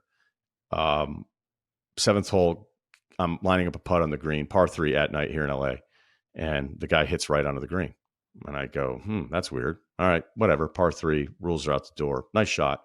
And then I was like, maybe it's a one-off. I blade my tee shot on 8. He's walking up, sees it, goes, "Nice shot." And I was like, wait, what? I'm like, am I actually getting the business from this kid? And then as I walk from the tee box to my tee shot, which was just behind the green, I was going to have to chip up over this mound to get it back on. I did, save par. And as I'm walking down the fairway, he just tees off again and actually sticks it right at the pin. And so then I wait till 9. I go, "What the fuck are you doing?" And he's like, "I'm sorry, sir. I'm just very confident in my abilities." And That guy rules. right. And I went like, and he was athletic, he's an athletic build. And I was just looking at him, and I thought, to your point about sizing people up, I was like, well, if he's that good at golf, he can't be tough, Yeah. Yeah. That's a good point. right? Right. Yeah. Yeah. If you're really, really good, like if you hit a couple good shots every now and again, then you can. Yeah, be he was like, really you might good. be an athlete. Yeah, but the fluid nature of a swing is not a tough guy thing. he's got to practice a lot of golf. Right. Probably hangs out with other golfers. Yeah. That's what I said to him. I go, if you're this good, then you should know what you're doing is kind of fucking stupid. I was like, what do you think? What's going to happen here? And what He's like, I just really wanted to play with you, man. And like condescending TikTok voice. And I went, all right. And I was like, okay. And my favorite thing to do is like, oh yeah, you're right. You're right. I'm wrong. I'm the wrong one here for being annoyed by the shit you're doing. And then as I finished up on 10, I was talking to these other guys because he's like, yeah, he yelled in my backswing. And then his final act of defiance is he hit his tee shot off a 10. And as we were walking away from the green, he screams 4 at the top of his lungs. And his shot was like on the total other side of the green. I kind of He like was this just guy, an dude. I asshole. kind of like He was this just an guy. asshole. Those are some good Yeah. pranks. That's a good bit. I like this guy. I kind of want to be friends with him. Ryan, the story of at the gym, you texted me that because that was the night after the Wisconsin JMU game that we went to. Yeah, speaking of confrontation. Yeah, the never ending. But when you texted that to me, you were like, I'm hungover, got into a verbal altercation at the gym. It made me realize one of the best cures for a hangover that no one ever talks about, getting into an altercation with someone. Yes. It gets your blood Adrenaline going. boost. It Yes. gets Yeah. adrenaline. You get like clear. Your brain turns clear. It eliminates all the fog to it. I like to jerk off instead of that, but yeah. Smoke weed, Yeah. jack off, or get into a verbal altercation in public. Yeah, it's a safe one. A safe one. Yeah, Controlled safe area. one. Because getting stabbed would probably make the hangover. Or the hangover part would go away, but then you're going to have different issues. But I love these little moments because as I've aged, I start to think more of us are aligned. Yeah. More of us want the right things. More of us, and I just think we need to develop Fuck Up Island. Yeah. If you ever watch like Moonraker and James Bond, the guy just wanted to blow up the whole planet and start over with a bunch of tall, hot blondes. That's aggressive. But if you just had, hey, you guys want to that did that? Yeah. you guys just want to punk each other and get in each other's way, scam systems and fuck everything up for everybody else, make fraudulent insurance claims. Like, here's Fuck Up Island. You guys just all live there and you can all deal with each other and all the consequences, while the rest of us that don't want to be like that will be over here. Maybe we'll get some more stuff done. So that was a perfect ending because you came up with Firefest. No, I came up with Billy Football's new campaign strategy of Fuck Up Island. I think Dudes you know, can't buy houses anymore. I think you just invented jail. Yeah.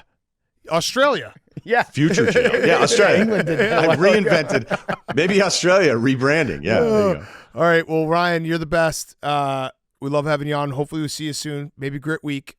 So Yeah, well, I don't know. Sans boat, we'll see. Yeah. But maybe I can rent something. Or maybe Hank will have a lead on something and we can have him captain it. yeah. Oh, that would be so emasculating. What if you still had your boat and Hank just stepped onto it? He was like, I'll take this from here, Ryan. Yeah. Captain Hank's aboard. Don't worry. Would be tough, but I'd know that Florida training in a second. Yeah. Oh man. All right. Thanks, Ryan. Thanks, guys. Russillo is brought to you by NCAA College Football. It's here. It's here. You've seen the clips. You've seen the trailers. The new college football game is here. With Campus IQ gameplay, there's an all-new composure system, player wear and tear, home field advantage, diverse play styles across 134 FBS teams. Through Dynasty, you can create a coach, you can update their abilities, upgrade them, establish your staff, then you can recruit the best talent either straight from high school or you can go direct from the transfer portal.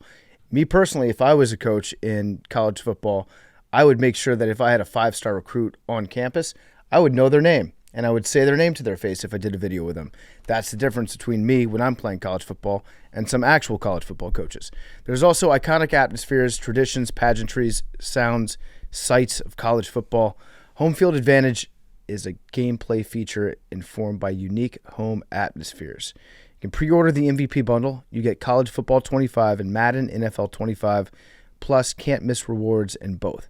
Check it out. Pre-order that MVP bundle. You get College Football 25 and you get Madden NFL 25. Check it out. College football is here. Okay, Henry, let's finish up with Guys on Chicks. Dudes on chicks. Dude Fest is gonna rock so hard. No, Hank, did you hear that, PFD? Hank is He's mocking. Hank is. I'm echoing. That was the definition of an echo. I think that Hank thinks his job is to just tell people why all their ideas are not realistic. Yeah, can everyone who's Just insane. everyone who listens to This is please- insane. Insane. Please tweet me if you think I should let Hank come to Dude Fest because his attitude stinks about Dude Fest. Imagine being on the wrong side of history at Dude Fest. What have I done or said that would suggest I'm on the anti-Dude Fest? A lot. Just play it back. Yeah, I'm trying to iron out your thoughts. Hey, My bad. let me ask you, do you want to come to Dude Fest? Of course. Are you sure? Yes. Do you want to present at Dude Fest? We should. Yeah, we should do a dart, like a 9-darter I've got an idea for the challenge. for the start of it. I've got an idea for the start of it. Yeah. Hank, you want to lead everybody, and I want to stand with you on a mountain. Yes, I'll name the song. Truly, madly, deeply. Do you want to do it? Yeah, I'd love to. Unfortunately, we don't have time. You got cut again. So, Darts is a great idea, Hank. You're backing on Dude Fest. Max, you want to do Truly, madly, deeply? I'd love to. Okay, great. That's something where we should pay. There's certain budgets, like big time weightlifter. We need to pay for that, and the guy who whistles, we got to pay for him, and darts. We should get a couple professional darters. Hey, PMT guys, my boyfriend and I always discuss this would you rather. Would you rather all of your teams win this year and never again, or let it play out as it normally would? Both ways you don't know about the choice that would be made. Thanks, guys. Love the show. Yeah, this is definitely a dude. There's no way that So, are you guy saying and his girlfriend all my talk about this. teams win This is a guy and his buddy. in one calendar year, and then it never happens again? I know it's never going to happen again. No, you don't. I don't know that it's never going to happen. Don't know it's going to happen again, or that it's never going to happen. I think you got to take the year. It would be a great year. Well, because all right, I'm thinking about all my teams. So I'm thinking about my college teams too, and I don't think that my college teams are ever going to win a title. So I'm basically getting a guaranteed one that I would never get. Right? So the way I'm breaking it down, I've been fortunate enough to have Cap Stanley Cup champions, Nationals World Series champions. So I would get Wizards and Commanders. But all in the same year. And I barely remember the Redskins in 1991-92. I think I would take it. Sweeping the entire board for an entire year. I mean, you have that for the rest of your life. Where like that year was the greatest year of my entire life. You know what I would do? If that happened to me, I would retire from being a sports fan. Yeah. I'd walk away on top. I'd be like, it's been great. See you guys. But you wouldn't because you wouldn't know. I'd secretly Yeah. I wouldn't know, but I feel like it might be a move to just say, like, this is as good as my life will ever get as a sports fan. I think I would take it. Yeah, because if you don't take it, you're basically trying to say that you'll win more over the course of your year of your life otherwise. But life is, listen, you never know when it's going to end. And you don't want to be looking back being like, I never got to see the one team that I really wanted. The key here is to know that you wouldn't be able to know that was the end. Because if you knew it was the end, I think that changes the whole hypothetical. Where if you got all your championships in one year, but then you knew at the end of that year you would never win another one, I don't think I'd take that. But maybe if speaking from mine and your perspective, if we had this year, and for you, Wisconsin football and basketball won, and women's hockey, if James Madison won the national championship in football, in addition to all of my other sports, I think I would figure out that something was going on. I'd probably think I'm already dead. No, you would you would be like, this is going to keep happening. Like this is my life now. It's me. Yeah. Is that how it goes, Hank? Mm-hmm. Yeah. Before you realize you're never going to win again. So yeah, I think that's the answer. As long as you had the ability to not know what was happening, because if you knew that you would never ever taste it again, I think it would ruin sports for you for the rest of your life. Mm-hmm. If you just That's what happens. Yeah, if you were guaranteed. No, but you're not. You still don't know what's going to happen. True. Sup, Dad Cat, PFT Bagger, and Handsome Hank. My husband will only buy fall-scented candles despite it being 1 billion degrees outside. Our house always smells like a brisk October morning, and he says it's to remind him that football exists and is that's right around the heaven. corner. That's heaven. Is this normal behavior? It's genius behavior. It's genius. It's really smart. Even in the summer? What do you want your house to smell like in the summertime? The ocean? I'd rather no. I want to go to the ocean, but I want to smell football. Yeah. I want to smell leaves, pumpkin, I want to smell football. Pumpkin apple in the cider. summer? Yeah. I was thinking about this yesterday. I kind of wish football season was in a different part of the year. No. Hear me out. No. Hear me out. I won't. Just hear me out real quick. I actually don't want to hear you out. Hear me out. I think so. Obviously, fall's the best because of football season. But would the spring be the best because of football season if football season was in the spring? And here's why: we always have the summer going into football season, and I find myself, I know this is wrong, trying to wish away the summer, which is the best season in terms of weather. I try to wish away the summer to get to football season. I kind of wish we had summer after football season. No. You're wrong. We do have spring football, and Maybe it I stinks. just wish we lived in Australia. Oh, that would solve it, where right? The seasons feel different. I don't like know. I like the fact that football, it's like a warm blanket over you as the days get colder. I agree, but I'm saying more. What if football season started in Thanksgiving and ran Thanksgiving to April, and then we had all summer? So in the spring, if you're watching football on a beautiful, beautiful Thursday, Saturday, Sunday, Monday, whenever the games are, you feel like, to a certain extent, you should be doing something All right, that's a outside. fair point. If you're in the fall and it's getting shitty outside, September and October, you're like, though. I'm going to be inside watching football all day, staying warm in my house. But you do have those feelings September and October. That's why I'm saying keep the winter football, keep late fall winter football. Again, this is a dumb idea. I'm only saying this because I found myself wishing away summer, which happens all the time where I'm like, I wish football season would get here. And you shouldn't wish away summer. But that's just my natural, because you have this big dangling carrot at the end of summer that I'm so excited for. So when's the draft? I don't know. Again, this also isn't something I'm hoping they would change. I'm hoping they could, like, Men in Black all of us and change it without us knowing. I guess it would also matter what sport would take its place in the fall. I don't fucking know. Because Haven't thought that much. if there's no sport, then it's just we get like the dead days of baseball for longer. But think about if football started in late October and went till April, and then it's like summer. Move playoff baseball up. Ooh, So I like that. September I like starts that. when playoff baseball, I and like then when that. playoff baseball is over, football starts. So yeah, it's not that we don't get fall football. We still get a lot of fall football. It's just we don't. I just hate wishing away the summer, but I find myself doing it all the time. I think for the kids out there going back to school, you need football on TV. Yeah, no, I agree. Listen, I love the fall. I love the fall. You go to college and you're so excited because college football, right off the bat, you don't have to like waste your way through 2.5 months of agree. just going to class. I would love for someone to figure out a way for me to stop wishing away the summer. Maybe I gotta get a boat. You should get a boat. Have Hank captain it. You try to do that. What? You threw that out there last year. Buying a boat and having you captain it? Mm-hmm. Well, now knowing your boat record, It's immaculate. I don't want to do this again. I don't want to do Are this. you a strong swimmer? Yeah. Good. All right, last one. Not a lot of good ones. All right, that was the last one. Though. All right. Yeah. Be better. AWLs. Send them in. Or memes. Or memes. Memes, be better. Be ashamed if something happened to Mr. Perry. Be ashamed if memes went back on a pip. Yo, that would be a shame. Memes never on a pip. Well, personal pip. Oh, he's definitely been on a pip. Personal pip. Yeah. You can't. Well, legally, we can't tell them. Oh, we can't? Actually, no. I guess you can. No, I think you have to. You have to. What's the point? Yeah. You're on a secret pip. He's been in and out of pips. He's like he's been Pipsy hustle. yeah. You could count more days that Memes is not on a pip, or more days that he's on a pip than not on a pip. Isn't that right, Memes? Yeah, this is a great conversation.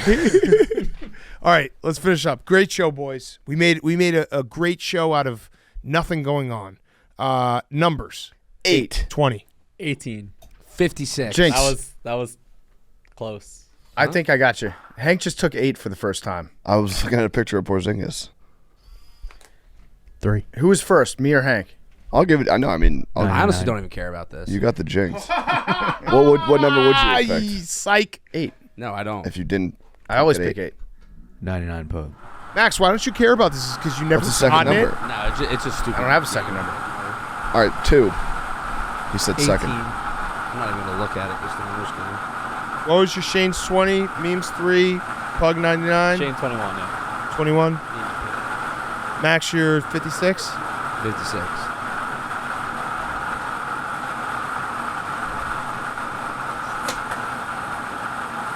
'82. 82. Me and Hank together. Love you guys.